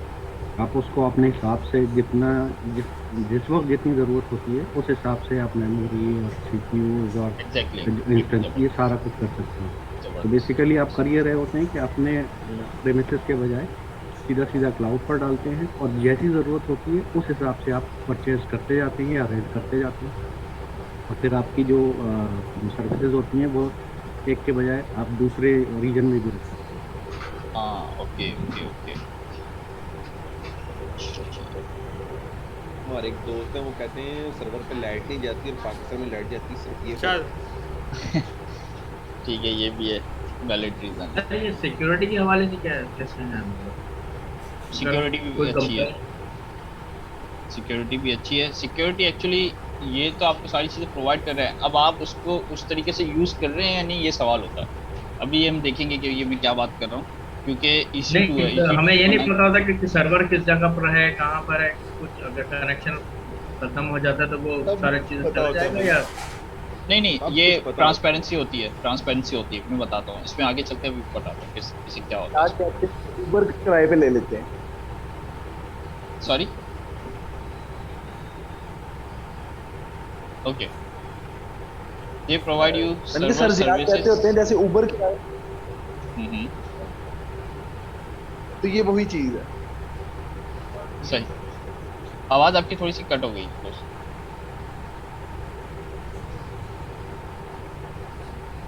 अच्छा, इसके अंदर बहुत सारी हमारे पास सर्विसेज मौजूद है जो कि जब हमें यूज़ करनी हो तो ऑन डिमांड हम इसको यूज़ कर सकते हैं, और स्केल बहुत इजीली हो सकता है। जैसे अगर मैंने कहा था कि Node.js की अगर मैंने एप्लीकेशन अपने सिस्टम के अंदर यूज़ की है, और एक वक्त आएगा कि वो सिस्टम हैवी हो जाएगा, जब ज़्यादा यूज़र्स आ गए या हो गया तो वो सिस्टम उसको सपोर्ट नहीं कर पाएगा इतनी ज़्यादा रिक्वायरमेंट को ना। तो फिर मुझे क्या करना पड़ेगा, उसमें रिसोर्सेज ऐड करनी पड़ेगी। वही वाली बात है, रैम बढ़ा दी, SSD लगा दी, थोड़ा सा इंटरनेट का कनेक्शन अच्छा कर दिया, लेकिन ये कब तक करता रहूँगा ये चीज़ें, ठीक है। तो एक वक्त आता है कि आप उसकी हैंडलिंग बहुत मुश्किल हो जाती है। पहले एक सर्वर था, फिर 2 सर्वर हो गए, फिर पहले एक सर्वर को मैनेज करना पड़ता था, अब तो आपको 3 सर्वर्स को मैनेज करना है। फिर इलेक्ट्रिसिटी का आपको ध्यान रखना है, UPS वाले सिंह, इंटरनेट का आपको ध्यान रखना है। तो ये सारी चीज़ें हैं, पॉइंट्स होते हैं जो आपको देखने पड़ते हैं। AWS डेफिनेटली भाग रहा है, एक मिनट अपना माउस बंद कर दूँगा शायद। ओके, AWS ने काफ़ी अपने आप को ओवर द टाइम इंक्रीज़ किया है। पहले कुछ सर्विसेज थी, फिर कुछ सर्विसेज हुई, इस तरीके से हम देखते हैं आगे। बिगेस्ट वेबसाइट्स इन जिस तरीके से Amazon और Netflix है, वो भी AWS की सर्विसेज यूज़ कर रहे हैं। ये AWS की छोटी सी क्लाउड हिस्ट्री है। 2002 के अंदर ये इंटरनली लॉन्च हुआ था, यानी अपने जिस तरीके से फेसबुक पहले इंटरनली लॉन्च हुआ था ना, आपस के लोग यूज़ कर रहे होते थे इस तरीके से, उसी तरीके से फिर 2003 के अंदर Amazon इंफ्रास्ट्रक्चर ने एक और स्ट्रेंथ पकड़ी आइडिया के अंदर, मार्केट लेके आइडिया है मार्केट में। उसके बाद लॉन्च हुआ पब्लिकली, SQS एक सर्विस थी, वो लॉन्च हुई। फिर 2006 के अंदर वापस री लॉन्च हुआ, उसके अंदर दूसरी सर्विसेज भी लेके आए, ST, EC2 जो इसकी है EC2। फिर 2007 में यूरोप में लॉन्च हुआ, और इस तरीके से बढ़ते बढ़ते फिर इन जायंट्स ने भी इसको यूज़ करना स्टार्ट किया। AWS क्लाउड यूज़ केसेस क्या हो सकते हैं इसके? AWS बिल्ड स्केलेबल एप्लीकेशंस, यानी आपको वही वाली बात है, एप्लीकेशंस को स्केल करना पड़ता है जब आपकी इतनी बड़ी बड़ी एप्लीकेशंस बन जाए। लाइक नेटफ्लिक्स हो गया, मैकडोनल्ड हो गया, जो हाईली यूज़ हो रही होती हैं, तो फिर उसको स्केलेबल भी उस तरीके से करना पड़ता है कि आप डाउन टाइम बर्दाश्त नहीं करते इतना। लेकिन फिर भी पता है कि डाउन टाइम तो आता है। फेसबुक भी डाउन हुआ था, गूगल भी डाउन हुआ था, अमेज़ॉन भी डाउन हुआ था, तो ये होता है। एंटरप्राइज एप्लीकेशंस, जी जी सर देखें, जिसमें मैकडोनल्ड्स है, नेटफ्लिक्स है, क्या ये इस चीज़ को एक्सेप्ट कर लेते हैं कि इनका डाटा किसी थर्ड पार्टी के ऊपर थोड़ा होता है? देखें, क्लाउड इज़ अ डिफरेंट, ज़रूरी नहीं कि डेटा इनके पास, और इनके पास और बहुत सारी सर्विसेज चल रही हैं, क्या पता है वो यही सर्विसेज यूज़ कर रहे हो, डेटा उनका अपने पास पड़ा हुआ हो। इवन के AWS जो है ना, आप कहोगे उनको कि भाई हमें एक मशीन चाहिए, फिजिकली मशीन हमें चाहिए, लेकिन आप अपने वहाँ पे डेटा सेंटर अपने क्लाउड पे रखें, तो ये भी पॉसिबल है। अभी जो हम यूज़ कर रहे होते हैं वो शेयर्ड और सारी चीज़ें मिल रही होती हैं ना, लेकिन अगर आप कहोगे कल मशीन चाहिए जो कि आपके सर्वर आपके क्लाउड में पड़ी रहे, तो ये भी पॉसिबल है। तो वो सिर्फ आप ही यूज़ कर सकते हो और कोई यूज़ नहीं कर सकते। सर ये AWS आपको सर्वर देता है? AWS बहुत सारी चीज़ें देता है, वो हम वही देखेंगे इंशाल्लाह इसके अंदर क्या क्या देता है। जी जी सर्विस प्लेटफॉर्म सर बेसिकली होता है इस तरह कि कोई भी एक सर्विस, कोई भी एक कंपनी यूज कर रही है। जी जी मेरी आवाज आ रही है? आ रही है, बोलिए बोलिए। अच्छा सर, मैं कह ये रहा था कि हो सकता है कि मैकडॉनल्ड्स हो गया, नेटफ्लिक्स हो गया, या कोई और भी चीज, कोई भी एक सर्विसेज स्पेसिफिक भी यूज कर सकते हाँ, हैं, यस जरूरी नहीं कि पूरा इसका इंफ्रास्ट्रक्चर यूज करें। एम आई राइट? यस डेफिनेट यस, बिल्कुल बिल्कुल ऐसे ही है, ऐसे ही। अच्छा, ये कुछ इसके नंबर्स और फैक्ट्स मौजूद हैं। 19 के अंदर 35 बिलियन एनुअल रेवेन्यू था, फिर 47% मार्केट का शेयर 2019 में AWS के पास था, माइक्रोसॉफ्ट के पास 22% था, और इस तरीके से और भी बहुत सारे आपको पता है डिजिटल ओशंस और बहुत सारे ऐसे क्लाउड प्रोवाइडर्स मौजूद हैं, लेकिन वो सारी सर्विसेज नहीं दे रहे। कुछ सर्विसेज हैं उनके पास, कुछ नहीं है। AWS एक ऐसा प्लेटफॉर्म है जहाँ पे आपको होल एंड सोल सारी चीज़ें मिल जाती हैं, यानी एक समझे एक ऐसी शॉप है जहाँ पे आपको हर चीज़ मिल जाती है। और डेफिनेटली पायोनियर एक इतना पुराना चलते हुए आ रहा है। अच्छा भाई, साइनिंग और साइन अप अकाउंट के लिए ये लिंक्स मौजूद हैं। सबसे पहले आप लोगों को साइन अप करना है, उसके बाद फिर हम साइन इन पे जाते हैं, ठीक है। मैं लिंक्स शेयर कर देता हूँ आपको जल्दी से। चैट कहाँ पे चले गया मैं ये? सर ये थोड़ा सा अगर बैकएंड पे से सर्विस परफॉर्मेंस क्या AWS पे करता है, मैं बताता हूँ। असल में देखें, डेटाबेस की अगर मैं बात करूँ आपसे थोड़ी देर के लिए, अब जो सर्विस है ना, एज अ सर्विस हम कहते हैं उसको, अगर मैं डेटाबेस की बात करूँ तो क्या है, अगर डेटाबेस अगर मुझे यूज़, तो क्या मैं उसको एज अ सर्विस यूज़ कर रहा होता हूँ या उसको वो एज अ मतलब प्रोडक्ट यूज़ कर रहा हूँ। प्रोडक्ट से मतलब कि मैं अपने सिस्टम में इंस्टॉल करता हूँ, फिर यूज़ कर रहा होता हूँ, तो ये एक डेटाबेस यूज़ कर।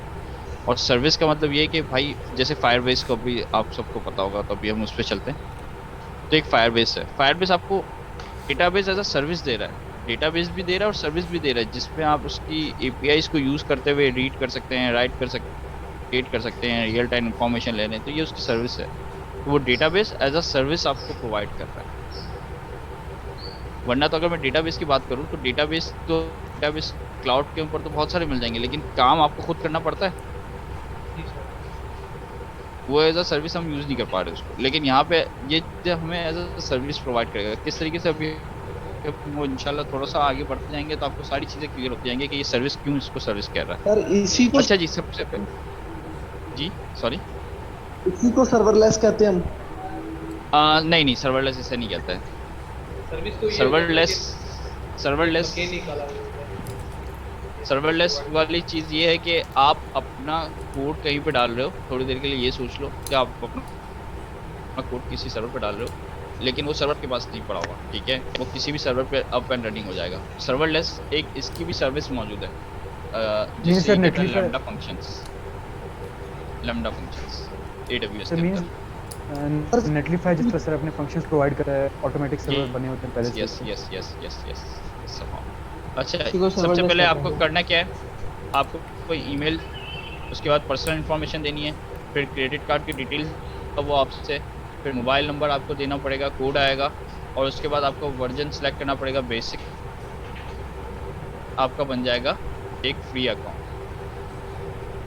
जैसे ही फ्री अकाउंट बनेगा तो फिर हमें लॉगिन करवाना है, साइन इन AWS अमेज़न पे आ जाइएगा। तो मेरे पास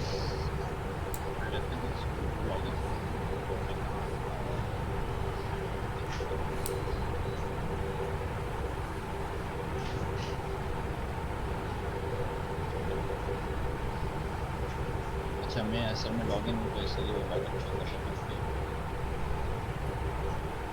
AWS अकाउंट नेम में क्या था अपना नेम, अकाउंट नेम, हाँ कुछ भी जैसे यूज़र नेम्स आप देते हैं ना उस तरीके से। ये देखें, अब ये रूट यूज़र पूछेगा या IAM यूज़र पूछेगा। अभी आप लोग जब फर्स्ट टाइम बनाएंगे तो आप किससे कनेक्ट होंगे, अपने रूट यूज़र से, ठीक है।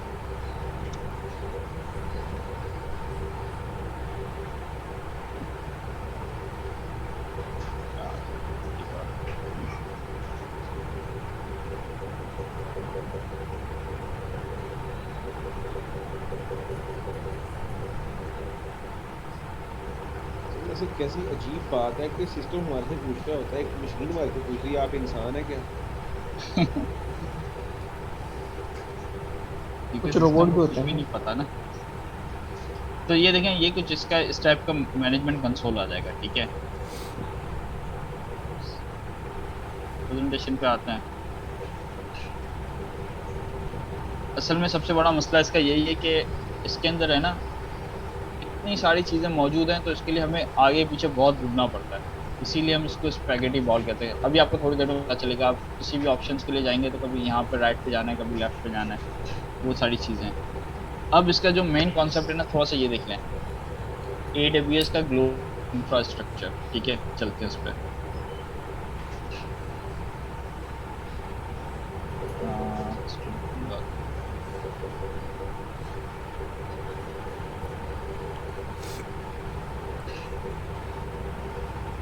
ये देखें, ये इसका स्ट्रक्चर है पूरा का पूरा, कहाँ कहाँ मौजूद है ये वो बता रहे हैं। नॉर्थ अमेरिका में, साउथ अमेरिका में, यूरोप में, एशिया में ये मौजूद है, ठीक है। इसका मतलब रीजन है, एज लोकेशन है, ब्लू का मतलब, ठीक है।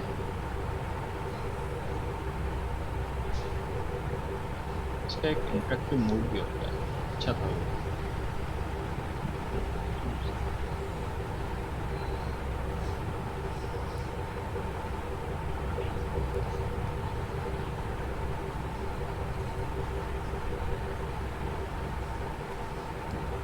Regions, availability zone. रीजन से क्या मतलब समझ में आता है आपको? सबसे पहले तो ये पता चले, what is region? Sir different places. सही है।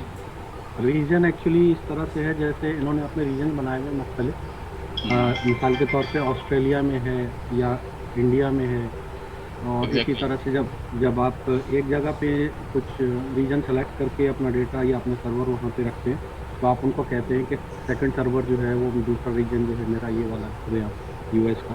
तो आपका एक तरह से वो होता है कि अगर किसी वजह से कोई डिज़ास्टर हो जाए, फॉर एग्जांपल इंडिया साइड से, तो आपका सर्विसेज आपकी चलती रहे US में, तो ये रीजन इस तरह से।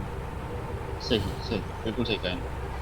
रीजन्स हैं जिस तरीके से किसी कंट्री को समझ लें, इन्होंने एक अपने हिसाब से इन्होंने बनाए, रिवाइज तो नहीं बनाया हुआ, वैसे काफ़ी हद तक तो कंट्री वाइज इन्होंने खुद हैंडल किया हुआ, लेकिन फिर भी किसी जोग्राफिकली खुद से इन्होंने अपने रीजन्स बनाए हुए, उस रीजन के अंदर उसकी अवेलेबिलिटी जोन्स मौजूद होती हैं, ठीक है। मैं उस पर आता हूँ।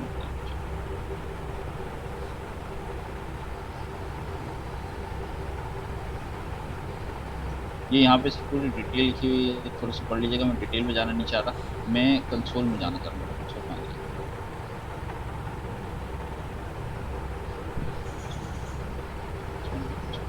ये देखिए,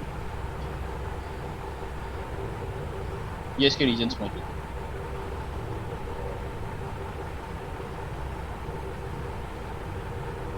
ठीक हो गया, ये इतने सारे रीजन्स कुछ टाइम पहले सुना था पाकिस्तान में भी आ रहा था, इसको कुछ पता आ रहा था?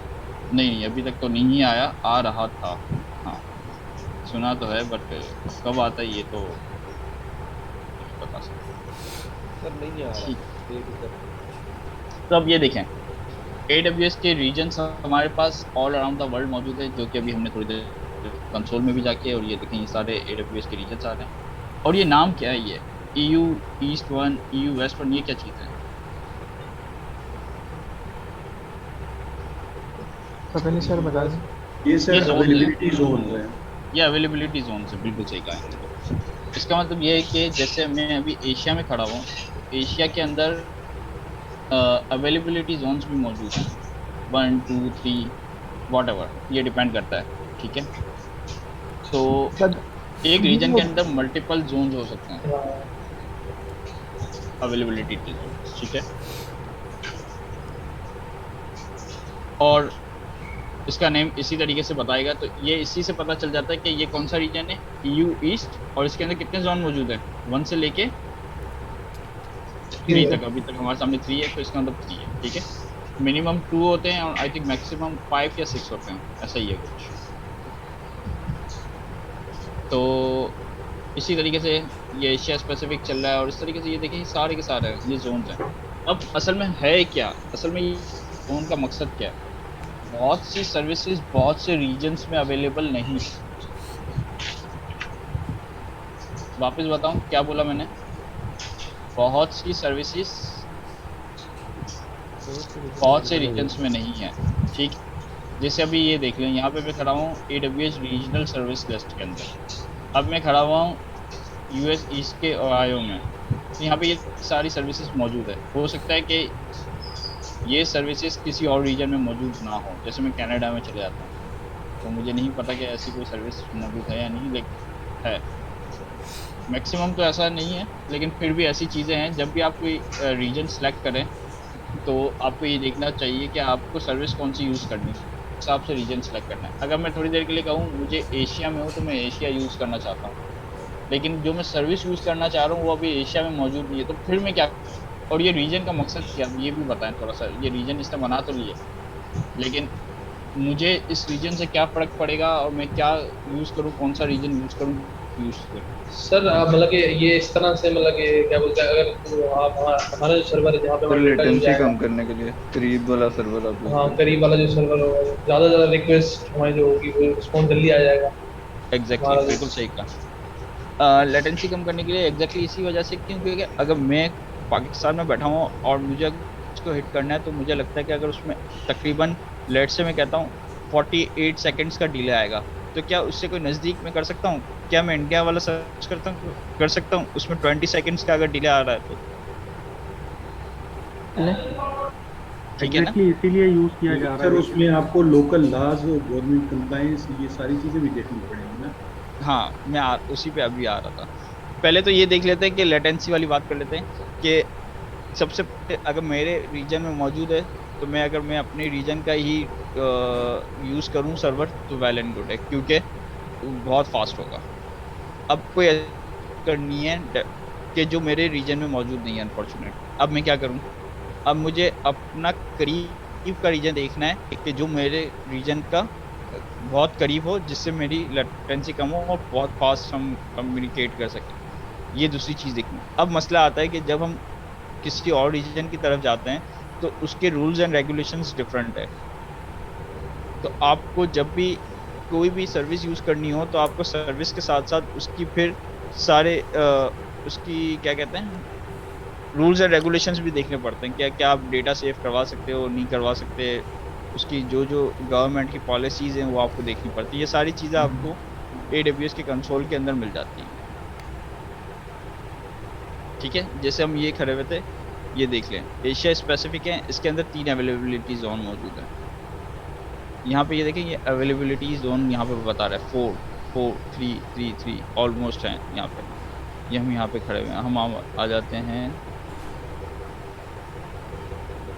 तो मोर और लेस देखें सबके पास अवेलेबिलिटी जोन ज़्यादा है, क्योंकि एक रीजन के अंदर मल्टीपल जोन का मतलब ये कि किसी भी रीजन के अंदर कोई अगर एक जोन कोई एक जगह पे कोई मसला तो एक डेटा सेंटर समझ लेते हैं, एक डेटा सेंटर में प्रॉब्लम आती है तो हमारे पास अवेलेबिलिटी जोन दूसरे मौजूद है, तो जिसकी मदद से हम एक से दूसरे पे वो लोग खुद ही शिफ्ट करते हैं, हमें तो खैर नहीं करना।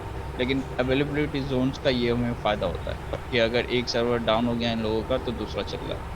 हाँ, अगर पूरा रीजन डाउन हो गया, क्या पूरा रीजन डाउन हो सकता है? सवाल है, सही हो सकता है, क्यों नहीं हो सकता? बिल्कुल हो सकता है और हुआ भी है। तो ऐसा भी हुआ है।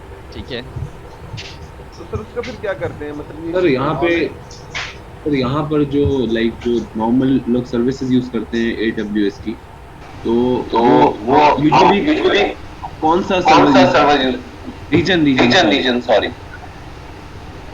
यार माइक प्लीज। अच्छा, इनका सवाल था कि जो हम यहाँ पे यूज़ करते हैं तो कौन सा रीजन यूज़ करते हैं। मेरा वही सवाल है कि हमें सर्विसेज कौन सी यूज़ करनी है। ठीक है, अगर मुझे यहाँ यूज़ करना है तो मैं फिर एशिया वाला यूज़ कर लूँगा।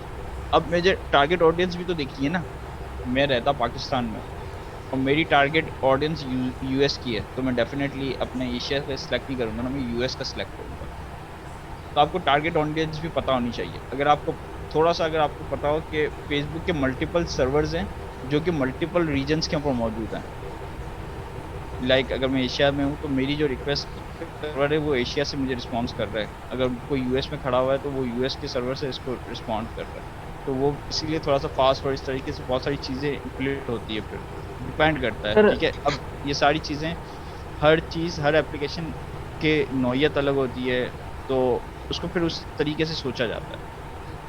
हम सर, कोई अब एक जैसे फार्मूला मेरे- नहीं है मेरे पास कि अगर मैं कहूँ कि यार हम इस फार्मूले में उतारेंगे तो सारी एप्लीकेशन इसी फार्मूले से गुजर रही होगी, नहीं, ऐसा नहीं है मेरे पास। सर वेबसाइट्स भी होती हैं जहाँ पे लेटेंसी वो बता देता है आपकी लोकेशन से बाकी सर्विस की। बिल्कुल, इसीलिए लोग ज़्यादातर अगर आप देखो तो CDN यू को देखें, अगर आपके पास फाइल्स वगैरह होती है तो वो CDN ज़्यादा होते हैं। CDN का मतलब क्या होता है तो बताएगा? Content delivery network. ठीक है, कंटेंट डिलीवरी नेटवर्क का फ़ायदा यही है कि अगर मैं US से एड कर रहा हूँ तो वो कंटेंट डिलीवरी सर्वर की रिस्पॉन्सिबिलिटी कि वो उस जो भी नियरेस्ट सर्वर मौजूद वो उसी से उसको रिस्पॉन्ड दे दे। तो ये फ़ायदा होता है। लोग ज़्यादातर कहते हैं इसीलिए कि मैं CDN लिंक यूज़ करना चाहता हूँ क्योंकि लेटेंसी कम हो जाए उससे, फास्ट। अब देखिए ये वही वाली चीज़ें कि how to choose AWS region compliance, वही जो हमने पहले बात की, गवर्नमेंट से और उनके जो लीगल चीज़ें हैं वो आपको पढ़नी चाहिए पहले, ताकि उससे आपको ये पता चलता है कि अगर मैं इस रीजन में क्या डेटा डाल सकता हूँ, क्या नहीं कर सकता, वो सारा पढ़ना ज़रूरी है। प्रॉक्सिमिटी ये भी हमने डिस्कस किया, अवेलेबल सर्विस ये भी हमने डिस्कस किया, और fourth and the most is pricing. हर रीजन के हिसाब से सर्विसेज की प्राइसिंग में डिफरेंस आ सकता है, तो वो भी आपको देखना है। यानी सब कुछ हमें ही देखना है, ठीक है। AWS कुछ नहीं देखेगा, AWS सिर्फ प्रोवाइड कर रहा है। सर तो ये अवेलेबल, जी बोलिए। ये यूजर के अकॉर्डिंग प्राइसिंग होती है या मंथली प्राइसिंग को डिसाइड? नहीं, यूज़र के अकॉर्डिंग प्राइसिंग नहीं होती, ये रीजन प्राइसिंग होती है। जैसे मैं अगर EC2 US के रीजन में यूज़ कर रहा हूँ तो लेट्स से वो $1 में है, अगर मैं एशिया में यूज़ कर रहा हूँ तो वो $1.2 में पॉसिबल है, ठीक है। तो डिपेंड करता है ये चीज़, डिपेंड करता है कि गवर्नमेंट जो है सर्विस उसकी और policies रीजन कैसी हैं, AWS के साथ उनकी अपनी पॉलिसीज कैसी हैं। कुछ गवर्नमेंट जो है हो सकता है उन्होंने टैक्सेस लगाए हुए, उस हिसाब से हो ये जाता है। ज़बरदस्त। तो इसीलिए कहते हैं कि रीजन वाइज सारी पॉलिसीज़ डिफरेंट है, पॉलिसीज़ डिफरेंट होती हैं, प्राइसेस डिफरेंट आते हैं हमारे पास, ठीक है। ये वही वाली चीज़ है। आपको AWS आता हो मतलब कोई job AWS to be very specific, AWS ये जो हम कोर्स करेंगे इसके बाद आप एक टेस्ट दे सकती हैं, जिसके बाद आपके पास एक सर्टिफिकेशन आ जाएगी, वो होगी AWS application associate. AWS application associate, ये उसी की प्रिपरेशन ही चल रही है। जैसे हमने कुबरनेटिस की करवाई थी ना, हमने क्लास के अंदर पूरा कंटेंट कुबरनेटिस का पढ़ाया था, उसके बाद थोड़ा सा आपको बुक रीड्स करके थ्योरी पढ़ के फिर आपको एग्ज़ाम देना होता है। तो यहाँ पे भी यही होगा, यहाँ पे हम मेजॉरिटी हम प्रैक्टिकल की तरफ ही देखेंगे। थ्योरी के लिए आप थोड़ा सा कहीं से रीड कर लीजिएगा, AWS की वेबसाइट से या बुक से कहीं से भी, और फिर आप इंशाल्लाह टेस्ट दे सकते हैं उस तरह। सर इस सर्टिफिकेट के बाद इस फील्ड में क्या फ्यूचर है? यार इस सर्टिफिकेट के बाद अगर जो AWS क्लाउड कंपनीज यूज़ करती है ना, वो ज़्यादा प्रेफर करती है फिर, क्योंकि यही सारी चीज़ें मैटर करती है कि प्राइसिंग देखनी होती है, रूल्स एंड रेगुलेशंस देखने होते हैं, कौन सी सर्विस कब यूज़ करनी है। इससे कॉस्ट कटिंग भी होती है। कोई ऐसी चीज़ मैं यूज़ कर रहा हूँ जिसकी ज़रूरत नहीं है, जो कि मैं AWS की दूसरी सर्विस यूज़ करके उससे अचीव कर सकता हूँ। तो ये सारी चीज़ें अगर आपको पता होगी कि कौन कौन सी सर्विसेज हैं, क्या यूज़ करना चाहिए, किस वक्त क्या यूज़ करना चाहिए, तो ये अच्छा है उसके लिए। ठीक है, ये अवेलेबिलिटी जोन्स के बारे में भी हमने डिस्कस किया। जैसे ये था, there are separate from each other so that they are isolated from disasters. वही वाली बात कि किसी एक में कोई प्रॉब्लम आ गई, लट से यहाँ पे कोई डिज़ास्टर हुआ, तो ये दो जोन्स आपके पास अभी भी अवेलेबल हैं, तो कोई टेंशन वाली बात नहीं है। और इनके बीच में, इन तीनों के बीच में ऐसा भी है कि अगर आप कोई एक सर्विस एक रीजन में यूज़ कर रहे हैं तो वो दूसरी सर्विस दूसरे रीजन में, तो उसको कम्युनिकेट करवाने के लिए कुछ चीज़ें करनी पड़ती है, डायरेक्ट कम्युनिकेशन नहीं चलती। जिस तरीके से ये तो अवेलेबिलिटी जोन एक ही है, तो आप लोग यहाँ पे अगर कुछ इंस्टॉल कर देंगे तो यहाँ पे आपस में सारे एक दूसरे के साथ कम्युनिकेट कर सकते हैं, 1 में 2 में 3 में, ठीक है। लेकिन अगर ये किसी और रीजन में होता तो फिर उसको काम करवाने के लिए फिर हमें कुछ और काम करने पड़ते हैं, वो देखेंगे। और हर सर्विस बात भी नहीं कर सकती, ये भी हमें देखना है। ये हम वही बाय द टाइम जब हम करते रहेंगे तो आपको पता चलता रहेगा कि क्या चीज़ हो सकती है, क्या नहीं हो सकती। प्रेजेंट पॉइंट्स अभी हमने देखे हैं, ये थोड़ा सा पुराना डेटा होगा, लेकिन अभी फिर भी समझने के लिए है कि अमेज़न के 216 पॉइंट्स ऑफ प्रेजेंस हैं और ये मोर और लेस 42 कंट्रीज़ के अंदर हैं और 84 सिटीज़ के अंदर। अब पाकिस्तान आएगा तो फिर देखेंगे, बढ़ जाएगा इंशाल्लाह। तो ये वही वाली बात है जो मैं कह रहा था। अब जिस तरीके से मैंने कहा कि बहुत सी सर्विस रीजन वाइज है तो हम रीजनल यूज़ कर सकते हैं, लेकिन यहाँ पे कुछ चीज़ें कुछ ऐसी सर्विसेज जो हम ग्लोबली यूज़ करते हैं, लाइक IAM जो हम सबसे ज़्यादा यूज़ करते हैं, आइडेंटिटी एक्सेस मैनेजमेंट, जो भी हम आज की क्लास में इंशाल्लाह वो भी करने की कोशिश करूँगा कि एक यूज़र बना के हम उसको यूज़ कर सकें। DNS सर्विस जो है इसकी वो हम पूरे ग्लोब में यूज़ कर रहे होते हैं। और इसी तरीके से जो रीजनल सर्विस है जैसे EC2 अगर आपने US ईस्ट 1 में बनाई है तो वो वाली मशीन आपको US ईस्ट 2 में नहीं मिलेगी, मतलब किसी और रीजन में नहीं मिलेगी, सॉरी US ईस्ट 1 की है। तो किसी और रीजन में बनाएंगे तो फिर वो आपको मशीन वहाँ पे नहीं मिलेगी, वहाँ पे आपको नई क्रिएट करनी पड़ेगी, वो सारा काम करना पड़ेगा। इस तरीके से लैम्डा फंक्शन है और ये सारी चीज़ें, ठीक है। यहाँ पे ये वाली एक URL मौजूद है जिसके अंदर रीजनल प्रोडक्ट की सर्विसेज मौजूद है, वो आप ज़रा एक दफ़ा देख लीजिएगा, पढ़ लीजिएगा, वरना तो थ्रू आउट द कोर्स हम ये सारी चीज़ें चलते रहेंगे। अब आते हैं हम IAM सेक्शन। IAM सेक्शन इसका बहुत इंपॉर्टेंट है क्योंकि जो स्टार्टिंग पॉइंट है वो है ही आपके यूज़र्स बनाना और उसकी मैनेजमेंट करना। ये काम हमने क्या लिनक्स में भी किया था ना, हमने क्या यूज़र्स बनाए थे और यूज़र्स के ग्रुप भी बनाए थे, याद है? ग्रुप बनाने का क्या फ़ायदा होता है हमें? सर लिनक्स में क्या था दोस्त, मुझे याद है जी, ग्रुप बनाए थे और ग्रुप बनाने से फायदा होता है कि हम उस ग्रुप को पर्टिकुलर जो है वो राइट्स जो है वो असाइन कर सकते हैं। Yes exactly. जैसे ये 3 यूज़र्स हैं जो कि डेवलपर्स के ग्रुप में हैं, ये 2 यूज़र्स हैं जो कि ऑपरेशन के ग्रुप में हैं, और डेविड और चार्ल्स कौन से ग्रुप में? ऑडिट टीम के। क्या ये पॉसिबल है एक यूज़र 2 ग्रुप का पार्ट हो सकता है? यस सर, बिल्कुल हो सकता है, ठीक है। ऑडिट वाले के पास जो परमिशंस होगी वो इन दोनों के पास भी होगी, लेकिन चार्ल्स के पास एक और फ़ायदा है, उसके बाद डेवलपर्स की परमिशन है, और डेविड को एक ये फ़ायदा है कि उसके पास ऑपरेशंस की परमिशंस है। लेकिन फ्रेड खाली बैठा हुआ है, क्यों? एडमिन होगा सर, फुट यूज़र होगा सर। नहीं, फ्रेड यूज़र ही है लेकिन ये किसी ग्रुप का पार्ट नहीं है।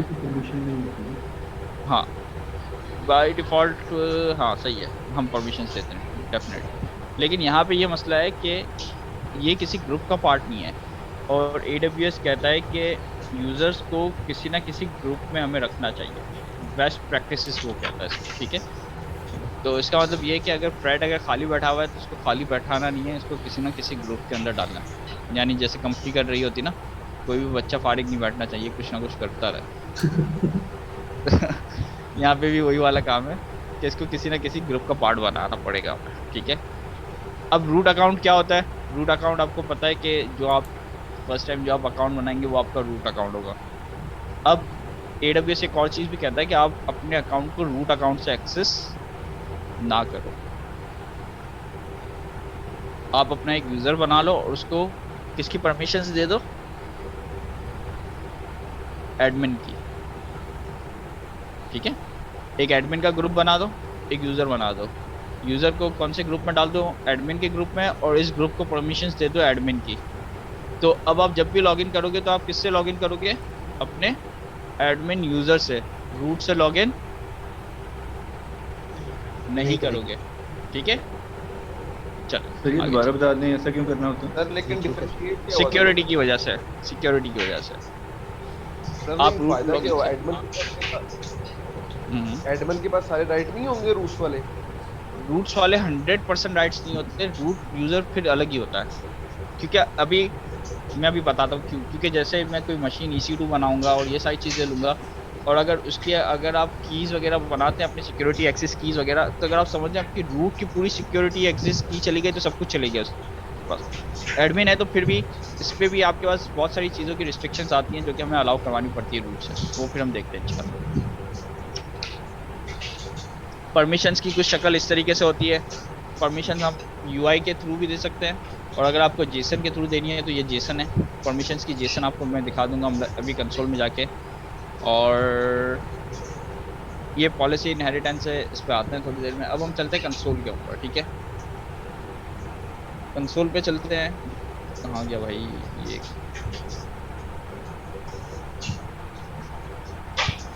ओके जरा म्यूट कर दीजिएगा।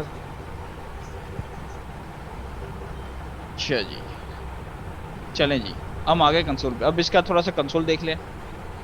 ये आपके वही रीजन्स आ गए, ठीक है। ये आपका यूज़र नेम है, ये मेरा रूट है तो ये रूट है। अकाउंट आईडी आप लोगों को नज़र आ गई, अल्लाह खैर करे, कुछ ज़्यादा ख़राब ना हो मेरा काम, तो अच्छी बात है। ओके, तो ये सर्विसेज हैं, तो ये देखिए इसकी सारी सर्विसेज मौजूद हैं, ठीक है। बहुत सारी सर्विसेज मौजूद हैं, आप इसमें से देख सकते हैं। एनालिटिक्स के फिर ये सारी सर्विसेज मौजूद हैं एनालिटिक्स से रिलेटेड। और हम अभी जा रहे हैं मैनेजमेंट गवर्नमेंट के हवाले से, तो ये सारे इसके यहाँ पे डिटेल्स मौजूद हैं, सर्विसेज मौजूद हैं, नेटवर्किंग सारी चीज़ें, स्टोरेज हम देखेंगे आहिस्ता आहिस्ता एक एक चीज़। अभी हम चलते हैं IAM पे, जिससे हमें सारी सर सर्च करते हैं। IAM, जी बोलो बोलो। सर इसमें आर्टिफिशियल इंटेलिजेंस, ब्लॉकचेन, इस सब का मतलब अलग-अलग यूजेज होता है। हाँ हाँ हाँ, अभी हम लोग being a cloud computing expert, अगर हम जो सॉफ्टवेयर डेवलपर्स बने, हमारा एक सेपरेट सेक्शन होगा, हम उसमें प्रैक्टिस हमारी डोमेन रहेगी। लेकिन हाँ, आपको अगर मोस्टली सारी चीज़ें पता चल जाती है तो सिर्फ डिप्लॉयमेंट और वो सारी चीज़ें जो होती है ना, वो फिर हो जाती है अमेज़ोन पे, कोई इतना मसला नहीं है, वो अभी आपको पता चलेगा। आप थोड़ा सा 1-2 क्लासेस लेंगे, उसके बाद आप कहेंगे कि यार मैं खुद घूम सकता हूँ, सारी चीज़ें कोई इतना मुश्किल नहीं है। ये देखिए, अभी हम चलते हैं IAM पे, ठीक है। IAM पे चलते हैं सर्विसेज में। अभी मेरे ख्याल में कोई यूज़र नहीं बना हुआ होगा मेरा, ऐसा ही भी,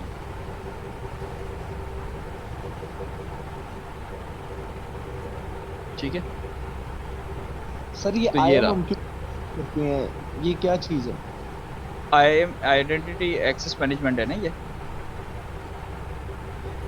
मतलब आपके जो यूज़र्स वगैरह बनता है ना, सारी चीज़ें यहाँ पे बनेंगी, यूज़र्स यहाँ पे बनेंगे, रोल्स यहाँ पे होगी, पॉलिसीज़ यहाँ पे होगी, सारी चीज़ें यहीं से बनेंगी आपकी। ठीक है, सबसे पहले हमें IAM में जाना होगा और वो सारी चीजें टेस्ट करनी। सबसे पहले हाँ, स्टार्टिंग आपका IAM से स्टार्ट होगा, ठीक है। सॉरी सर, IAM वाला सेक्शन सिर्फ रूट यूजर को अलाउ करता होगा ना? नहीं, एडमिन को भी हम करवाएंगे, ठीक है। फिर आगे जाके फिर एडमिन ही ये सारे काम करेगा, क्योंकि रूट यूज़र से तो मुझे लॉगिन ही नहीं होना, ठीक है। अब हम करते हैं ऐड यूज़र करते हैं जनाब, ठीक है। यूज़र नेम आ गया। सर ऐसा नहीं होगा कि रूट यूजर एडमिन को एक्सेस देगा, तो एडमिन यूजर्स को देंगे? सॉरी वापस बोलिएगा। हम ये कहना चाह रहे थे, जैसे आप लोग रूट यूजर से कभी लॉगिन करना या एक्सेस धीरे-धीरे नहीं करना, तो क्या पहले हम रूट यूजर से लॉगिन होंगे, देन एडमिन को एक्सेस देंगे root user, then admin users को देगा, ऐसे ही होगा? ऐसा ही चलेगा, ऐसे ही है, बिल्कुल ऐसे ही है।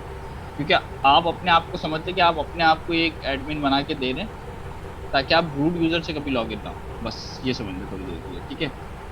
पासवर्ड, कस्टम पासवर्ड कुछ भी डाल सकते हैं, डाल देते हैं इसको, ओके।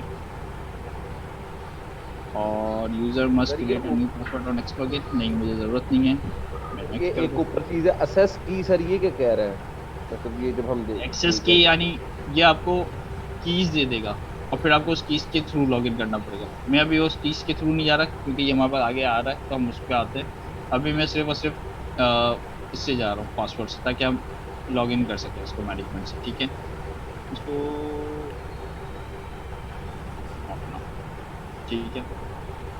ग्रुप में बनाना है, नहीं बनाना, परमिशन देनी किसी और यूज़र की, डायरेक्ट एग्जिस्टिंग यूज़र्स को परमिशंस भी दे सकते हैं, या एग्जिस्टिंग पॉलिसी कोई आपके पास पड़ी है तो उसको अटैच कर सकते हैं। अभी मैं बना देता हूँ ग्रुप, क्रिएट अ ग्रुप, ठीक है। ग्रुप बनाऊंगा मैं किसका, एडमिन का, और इसको दे दूंगा एडमिनिस्ट्रेटर एक्सेस, लाइक दिस, ठीक है। Provides full AWS services and resources, ठीक है। यहाँ पे ये देखें बहुत सारी सर्विसेज मौजूद है, टू बी वेरी स्पेसिफिक आप कुछ भी दे सकते हैं। S3 की देना चाह रहे हैं, सिर्फ और सिर्फ अगर ये यूज़र S3 के लिए है तो हम इसको S3 की फुल एक्सेस दे सकते हैं। तो आप एक ग्रुप बना लें कि S3 का, तो आप चाहते हो कि यार ये वाला यूज़र S3 को एक्सेस कर सके, तो आप उसको एक्सेस दे दो। और फुल एक्सेस नहीं देना चाह रहे हो, रीड और राइट का देना चाह रहे हो, तो वो भी मौजूद है इसके अंदर। ये रहा S3 का रीड ओनली एक्सेस, S3 का राइट ओनली एक्सेस, तो ये सारी चीज़ें मौजूद है। अभी मैं एडमिन का हूँ, सिर्फ मुझे जी बोलिए। S3 क्या चीज़ है सर? S3 अगर पता हो तो स्टोरेज बकेट है अमेजोन की, जिस तरीके से गूगल की भी है ना, गूगल स्टोरेज। जी सर। ये उसी तरीके से अमेजोन का S3 स्टोरेज बकेट है। ठीक है, ये हमने एडमिन बनाया तो अटैच्ड आ गई। जी बोलिए। नेक्स्ट टैग है, अगर आप देना चाहें तो। हाँ हाँ। CI/CD मतलब फ्रंट एंड कोई भी प्रोजेक्ट है उसको हमने डिप्लॉय कर दिया, ठीक है, गिटहब के थ्रू CI/CD और CD पाइपलाइन इंटीग्रेशन होगी। तो इन सब के अंदर जो जेंकिन्स हैं या दूसरे एंसिबल टूल्स हैं, ये कहाँ पे करके आते हैं और इनको हम क्यों यूज़ करते हैं, जबकि हमारी की डिप्लॉयमेंट तो सीधी होगी। ये पॉलिसी का ऑप्शन था वो मिस कर दिया, काइंडली उसको बता दिया, थोड़ा सा बैक जाइए और प्रीवियस थोड़ा सा और प्रीवियस। ये सर और प्रीवियस ठीक है, आगे चलें। नहीं और प्रीवियस सर, ये एडमिन पे क्लिक कीजिएगा इधर। ये एडमिन ग्रुप बनाया ना मैंने अभी, एक ग्रुप बनाया एडमिन जिसके अंदर ये वाली पॉलिसी अटैच की हुई है। सर ये अच्छा पॉलिसी सर अलग से कोई चीज़ नहीं है। पॉलिसी हम अपनी भी बना सकते हैं और क्या कहते हैं AWS में ये पॉलिसीज बना के भी दी हुई हैं पहले से। यस सर, ये पॉलिसीज है, क्रिएट पॉलिसीज लिखा हुआ था इधर, ये एडमिन। हाँ, ये वाली सर क्या ना ये मैं इसी ये वाली जो पॉलिसी है ना, हाँ, इसको हम अपनी पॉलिसी भी बना सकते हैं। वही मैं समझा रहा हूँ कि अगर मैं इसको क्रिएट पॉलिसी करूँगा ना, तो इससे आप अपनी पूरी पॉलिसी बना सकते हैं। जैसे मैंने जेसन बताई थी आपको पीछे कि जेसन है, तो ये देखिए यहाँ पे आप अपनी जेसन में पूरी पॉलिसी अपनी बता सकते हैं। अगर आप कुछ चाहें तो ये देखिए आप अपनी सर्विसेज भी चूज करके बता सकते हैं। टू बी वेरी स्पेसिफिक, अभी जो हम यूज़ कर रहे हैं, जो बनी बनाई पॉलिसी है उसको यूज़ कर रहे हैं। अगर आप चाहें कि आप अपनी कोई कस्टम बनाना चाहें कि यार ये एडमिन तो हो लेकिन ये एक्सेस ना कर सकता हो, तो क्या ये पॉसिबल है? Okay sir, okay, thank you. ठीक है, अच्छा अभी हम कहाँ पे थे? मेरा यूज़र निकल गया इस चक्कर। ठीक है, वापस बता दें सर। नहीं, वो पिछली विंडो पे नहीं आई थी, वो IM यूजर बन गया। ओके, चलिए गुड हो गया। क्रिएट ग्रुप कर लेते हैं। अच्छा, ग्रुप तो हो चुका, कैंसिल बन गया, ग्रुप तो बन चुका था। अच्छा, नया बना रहे हैं, ठीक है ठीक है। टैग ऐड कर दें। टैग तो आप सबको पता है, जिस तरीके से हम डॉकर की इमेज में भी टैग्स वगैरह देते थे, कुबरनेटिस में भी देते थे, तो इस तरीके से यहाँ पे अगर आप टैग्स देना चाहें तो दे दें, मर्जी आपकी। ये उसकी डिटेल बता रहा है कि मैंने ये कुतुब के नाम से यूज़र बना लिया, ये है, ये है, ये है, ये है, ठीक है, ये बन गया। अब हम करते हैं इसको कनेक्ट। ठीक है, एक तरीका तो ये है कि मैं इसको यहाँ से बता दूँ कि भाई इस वाले यूज़र को ईमेल कर दो, तो ये इसको ईमेल कर देगा। लेकिन अभी मैं इसको ईमेल नहीं कर रहा, मैं यहाँ पे क्लोज कर रहा हूँ। अभी ये देखें, ये इससे साइन इन URL दिखा तो रहा है वो मुझे। अभी मैं दिखाता हूँ आपको एक और चीज़। ये देखिए, अब ये मुझे ये अपना अकाउंट ID बता रहा है। इसको ये कह रहा है अगर लॉगिन करना हो ना तो ये वाला URL दो।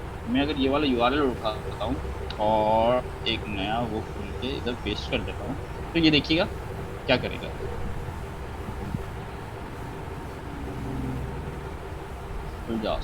ठीक है, ये देखें, ये मेरी ID दे रहा है यहाँ पे। ये कह रहे हैं या तो ID दे दो या तो क्या दे दो,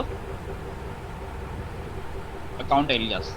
अगर मैं किसी को ये वाला URL देता हूँ तो थोड़ा सा अच्छा नहीं लगता मुझे कि इसमें क्या आ रहा होता है, ID आ रही है।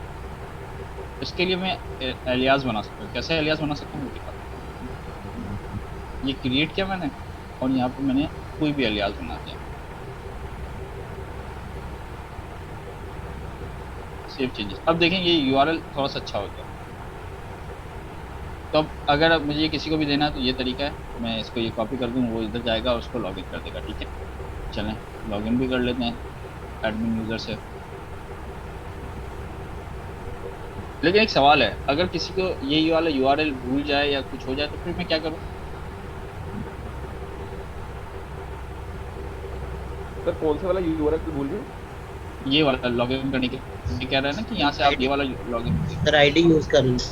हाँ, उसके बाद फिर देखें यूज करेंगे। नहीं, रूट को यूज़ ही नहीं करना। अगर आप भूल भी गए तो टेंशन नहीं है, मैं जाता हूँ AWS अमेजोन क्या था साइन इन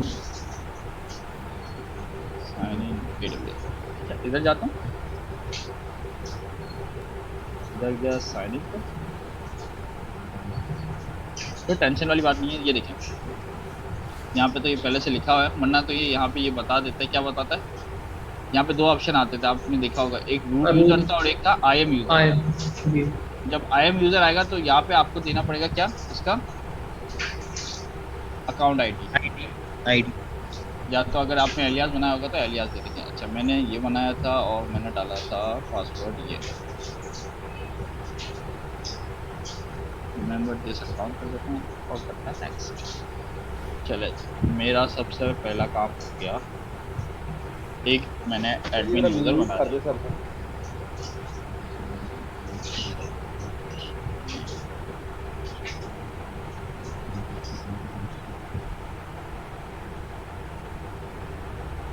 ठीक है जी। अब ये देखें, ये मैं कनेक्ट हूँ अपने वाले एडमिन वाले आईडी से, और यहाँ पे मुझे जो कनेक्ट हूँ वो मैं अपने रूट यूज़र से कनेक्ट हूँ, ठीक है।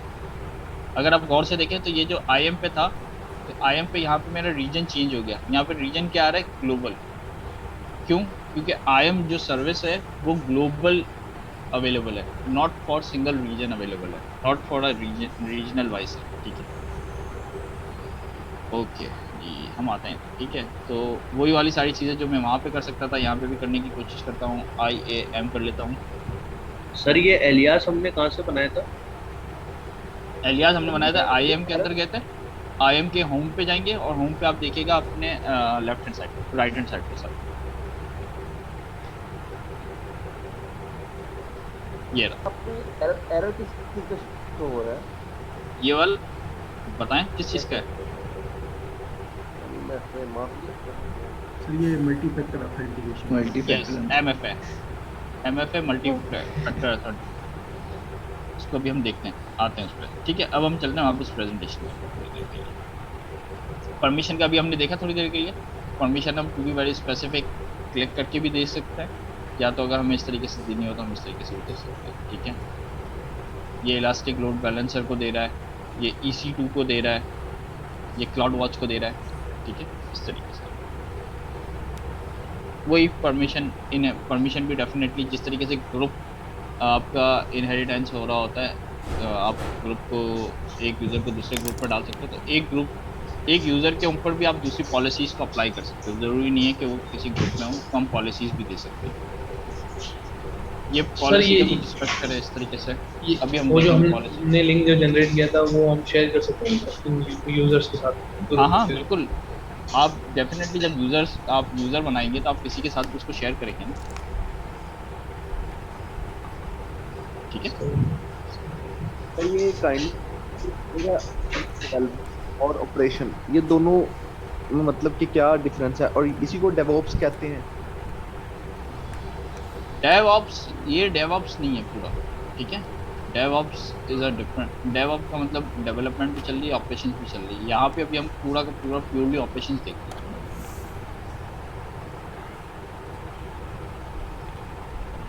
ऑपरेशंस, ये सारी चीज़ें ऑपरेशंस के अंदर ही आ रही है। क्या आपने यूज़र बना के दे दिया, आप वो EC2 को कनेक्ट कर सके, आप पूरा मैनेजमेंट कंसोल कर रहे हो कि टू बी वेरी स्पेसिफिक कोई सर्विस यूज़ करवाना चाह रहे हो किसी यूज़र को, तो ये इस तरीके से होती है। तो ये ऑपरेशंस में आएंगी, ये ऑपरेशन से आपके सारे। अब आते हैं पासवर्ड पॉलिसीज़ के ऊपर। हम इसके अंदर अपनी पासवर्ड पॉलिसीज़ को सेट कर सकते हैं जिस तरीके से यूजुअली होता है कि अपर केस होना चाहिए, लोअर केस होना चाहिए, नंबर होना चाहिए, नॉन अल्फा न्यूमेरिक कैरेक्टर्स होना चाहिए। तो इस तरीके से हम पासवर्ड पॉलिसीज़ को सेट कर सकते हैं अपनी।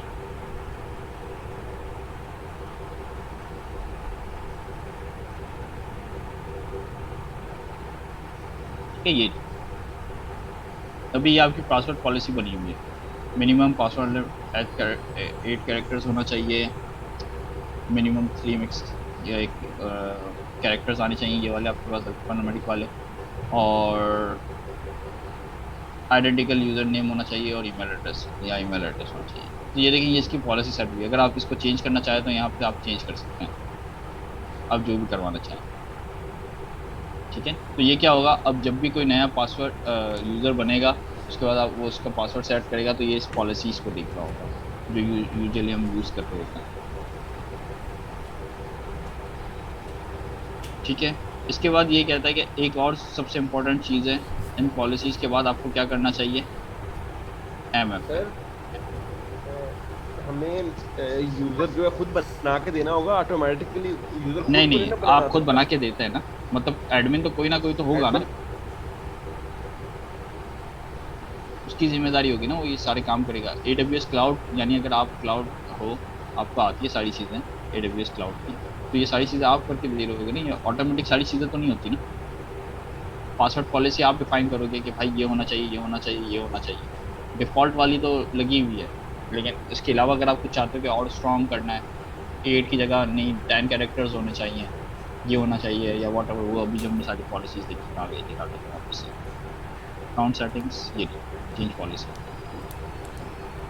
ये देखिए आप चाहते हो कि एक लेटर कैपिटल होना चाहिए, लोअर केस भी होना चाहिए, नंबर भी होना चाहिए, नॉन अल्फ़ाबेट, ये एक्सपायरेशन भी दे सकते हैं आप इसकी, पासवर्ड के कब एक्सपायर होना चाहिए, अलाउ यूज़र कि आप उसको अपना पासवर्ड चेंज कर सकते हैं या नहीं कर सकते, यूजर खुद करेगा सेट। ये डिपेंड करता है। जिस तरीके से अभी मैंने किया था, मैंने कहा कि यार मैं सेट करके दे रहा हूँ तो मैं वही यूज़ करूँ, आप चाह रहे हो कि यार जो आप दे रहे हो उसके बाद वो लॉगिन करे और उसके बाद चेंज करे, ऐसा भी होता है ना, यूजुअली ज़्यादातर यही होता है कि आप किसी को पासवर्ड अपना सेट करके देते हो और उसको कहते हो कि भाई जब वो नेक्स्ट लॉगिन करे फर्स्ट टाइम पे तो उसका पासवर्ड वो खुद चेंज कर ले अपना, तो ये भी एक्चुअली जब आप क्रिएट कर रहे थे यूजर उस टाइम पे उसने ऑप्शन टाइम पे पूछा था उसने, बिल्कुल मैं दोबारा दिखाता हूँ, मैं देखिएगा गौर से। यूज़र पे आता हूँ, यूज़र्स ऑन, किसी ने हाथ खड़ा किया, अब्दुल रहमान भाई जी बोलिए।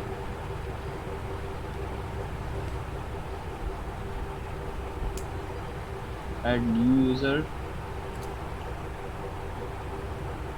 पासवर्ड, ये देखिए कस्टम पासवर्ड, और ये नीचे क्या लिखा हुआ है, okay sir, thank you sir. ठीक है, अगर इस पे चेक लगा होता तो मैं जैसे ही लॉगिन करता तो वो मुझे पासवर्ड उधर जाके चेंज करना पड़ता। अब ये देखिए ये भी पॉलिसी है इसकी, I am user change password, अगर आप ये वाली पॉलिसी रिमूव कर दें यूज़र पे से तो वो उसका पासवर्ड कभी भी चेंज नहीं करेगी, अगर आप लगा दें तो वो चेंज कर सकता होगा, तो ये भी पॉलिसी बनी हुई है, ये देखिए। तो मतलब टोटली कंट्रोल आपके हाथ में ही है यहाँ पे कि आप जो भी करना चाहते हैं वो कर सकते हैं। किसी यूज़र को पॉलिसी देना चाहते हैं, किसी यूज़र को पॉलिसी नहीं देना चाहते, ये भी आपके हाथ में, वो भी आप कर सकते हैं। अब आता है MFA, मल्टी फैक्टर ऑथेंटिकेशन, इसका क्या फ़ायदा होता है कोई बताएगा? सिक्योरिटी, हाँ सिक्योरिटी है, ठीक है, और किस तरह यूज़ होता है, कभी किसी ने यूज़ किया ही है? सिर्फ फोन पर आपको एक्सेस कोड आता है, एक डिवाइस मिलती है उसको, OTP टोकन्स वगैरह आते हैं। OTP जिस तरह से बैंक का होता है वो बिल्कुल उसी तरह से आप मल्टी फैक्टर, आजकल आउटलुक पे भी बहुत सारी बड़ी कंपनीज हैं वो इस तरह करती है, यस एग्जैक्टली। तो ये तरीका है इसका, ठीक है, MFA, इसीलिए वो रेड कलर का ऑप्शन दे रहा है, कह रहा है आप जब भी अपने अकाउंट को करते हो तो उसका MFA करो सिक्योरिटी रीजंस की वजह से, क्योंकि बीच में ऐसा भी हुआ था कि किसी ने बाय मिस्टेक है ना अपना एक्सेस डाल दिया था कहाँ पे, गिटहब पे गलती से, तो वहाँ से किसी ने वो एक्सेस पिक किया होगा और उसको ना आई थिंक $25,000 या $30,000 का बिल भी आ गया था, और उसने ऐसी कोई सर्विसेज वगैरह यूज़ कर ली जिससे वो बिल्ड हो गया। और इसके अंदर कुछ सर्विसेज पेड हैं, कुछ सर्विसेज फ्री हैं, तो वो हम देख रहे होंगे कि क्या चीज़ क्या है, ठीक है। तो MFA के लिए हमारे पास क्या क्या तरीके मौजूद हैं? बोलिए बोलिए। सर जैसे मेरे कस्टमर या यूजर पाकिस्तान में बैठे हुए हैं तो फिर जो रीजन होगा वो मैं इंडिया का सिलेक्ट करूँगा। हाँ मतलब डिपेंड, अब आपको ये देखना है ना कि आपकी एप्लीकेशन के यूज़र्स कौन से हैं। अगर आपका लोकल ही है तो आप अपना नियरेस्ट ही सिलेक्ट करोगे, ज़रूरी नहीं है इंडिया सेलेक्ट करो। आप लेफ्ट हैंड साइड पे जा रहे हो तो आप राइट हैंड साइड पे भी देख सकते हो कि यार कोई और भी तो हो सकते हैं रीजन। ये तो मैंने ऐसे ही इंडिया मुंह से बोला था क्योंकि पड़ोसी है, दैट्स व्हाई। तो आप ज़रूरी नहीं है कि इंडिया की तरफ ही जाओ, आप अपना और रीजन भी देख सकते हो। हमारे पास चारों तरफ से पड़ोसी आते हैं ना, चाइना भी है, चाइना वाला रीजन आप यूज़ कर सकते हो। तो डिपेंड आप करता इसलिए है। सर जब आपने सर बताया लेटेंसी region सिंगापुर पे अच्छी थी। एक रीजन इसे डाउन करना है हमारा, तो हम दूसरा रीजन यूज कर सकते हैं। तो सर क्या हमें ये स्पेसिफाई करना पड़ेगा इसके अंदर, सर्वर के अंदर उसको बताना पड़ेगा कि अगर ये रीजन डाउन है तो फिर ये एक्टिव हो जाए, राइट? ये हाई अवेलेबिलिटी के अंदर आता है, ये आगे जाके आप देखेंगे। डेफिनेटली कुछ ऐसी चीजें हैं जो हम कर सकते हैं। तो सर उसके लिए फिर उसको बताना भी पड़ेगा कि ये इसका सर्वर होगा और ये डेटाबेस होगी जिससे वो डाटा लेके जाएगा और जहाँ पर वो असल सारी में कम्युनिकेशन। ऐसा होता नहीं है कि आप उसको बताओ कि जब ये डाउन हो तब आपको उस सर्वर के अंदर रीजन में यूज़ करना पड़ेगा और उसको अपने नेटवर्किंग के थ्रू उसको कनेक्ट भी करवाना पड़ेगा, ताकि अगर उस रीजन में बंद हो तो वो ऑटोमेटिक हो जाए, वो खुद नहीं करेगा। वो हम देखेंगे किस तरीके से होता है। अच्छा, माइक म्यूट कर दीजिएगा 2 मिनट, और हमारी क्लास का आई थिंक टाइम भी ओवर हो गया है। सिर्फ ये मैं बता देता हूँ, MFA आपको नेक्स्ट क्लास में करना क्या है, अपना अकाउंट बनाना है। अकाउंट बनाने के बाद रूट यूज़र होगा, रूट यूज़र से लॉगिन होने के बाद आपको एडमिन अकाउंट बनाना है। एडमिन अकाउंट बनाने के बाद उसके अंदर MFA इम्प्लीमेंट करना है। हम लोग कौन सा MFA इम्प्लीमेंट करेंगे? हम लोग ये वाले यूज़ करेंगे। गूगल ऑथेंटिकेटर यूज़ कर सकते हैं आप, और ऑथी यूज़ कर सकते हैं। ये आपको उस पर मिल जाएंगे, किस पे? प्ले स्टोर पे और ऐप स्टोर पे, दोनों पे मिल जाएंगे। मैं यूजुअली गूगल ऑथेंटिकेटर यूज़ करता हूँ। अगर आप ऑथी यूज़ करना चाहते हो ऑथी यूज़ करके दे सकते हैं, वरना ये वाली कुछ हार्डवेयर डिवाइसेस के थ्रू भी होता है। तो कुछ हार्डवेयर डिवाइसेस थर्ड पार्टीज आती हैं, आप उसको भी यूज़ कर सकते हैं। लेकिन हम लोग definitely third party hardware devices की तरफ नहीं जाएंगे, हम लोग यही यूज़ करेंगे, ये एप्लीकेशन गूगल ऑथेंटिकेटर या तो ऑथी, तो दिल करे वो आप यूज़ कर लीजिएगा। किस तरीके से होगा वो फिर हम नेक्स्ट क्लास में देखेंगे, यहीं से स्टार्ट करेंगे। मैं भी अपना MFA एक्टिव नहीं करूँगा, तो साथ कर लेंगे, लेकिन इसकी जगह आप लोग ये काम करते हैं। ठीक है, नेक्स्ट क्लास तक सबका AWS का अकाउंट बन जाना चाहिए और एडमिन यूज़र बन जाना चाहिए और MFA हो जाना चाहिए। यहाँ तक कोई मसला, थोड़ा सा ग्रुप के साथ खेल लीजिएगा, थोड़ी सी पॉलिसीज़ देख लीजिएगा, फिर आगे चलेंगे इंशाल्लाह। सर ये रूट यूज़र है और IMM यूज़र है साइन इन, तो हम रूट यूज़र करें आप ईमेल लिंक। हाँ डेफिनेटली क्रिएट यूज़र होगा, उसके बाद IM यूज़र होगा। जैसे भी अकाउंट क्रिएट कर रहे हैं अभी सर। हाँ, अकाउंट क्रिएट करें तो पहले तो फर्स्ट टाइम रूट यूज़र से ही कनेक्ट होंगे ना। सही। ठीक है क्लास, फिर इंशाल्लाह मिलते हैं नेक्स्ट क्लास में। जी जी, thank you sir. Okay sir, अल्लाह हाफिज़। सर अल्लाह हाफिज़। अल्लाह हाफिज़।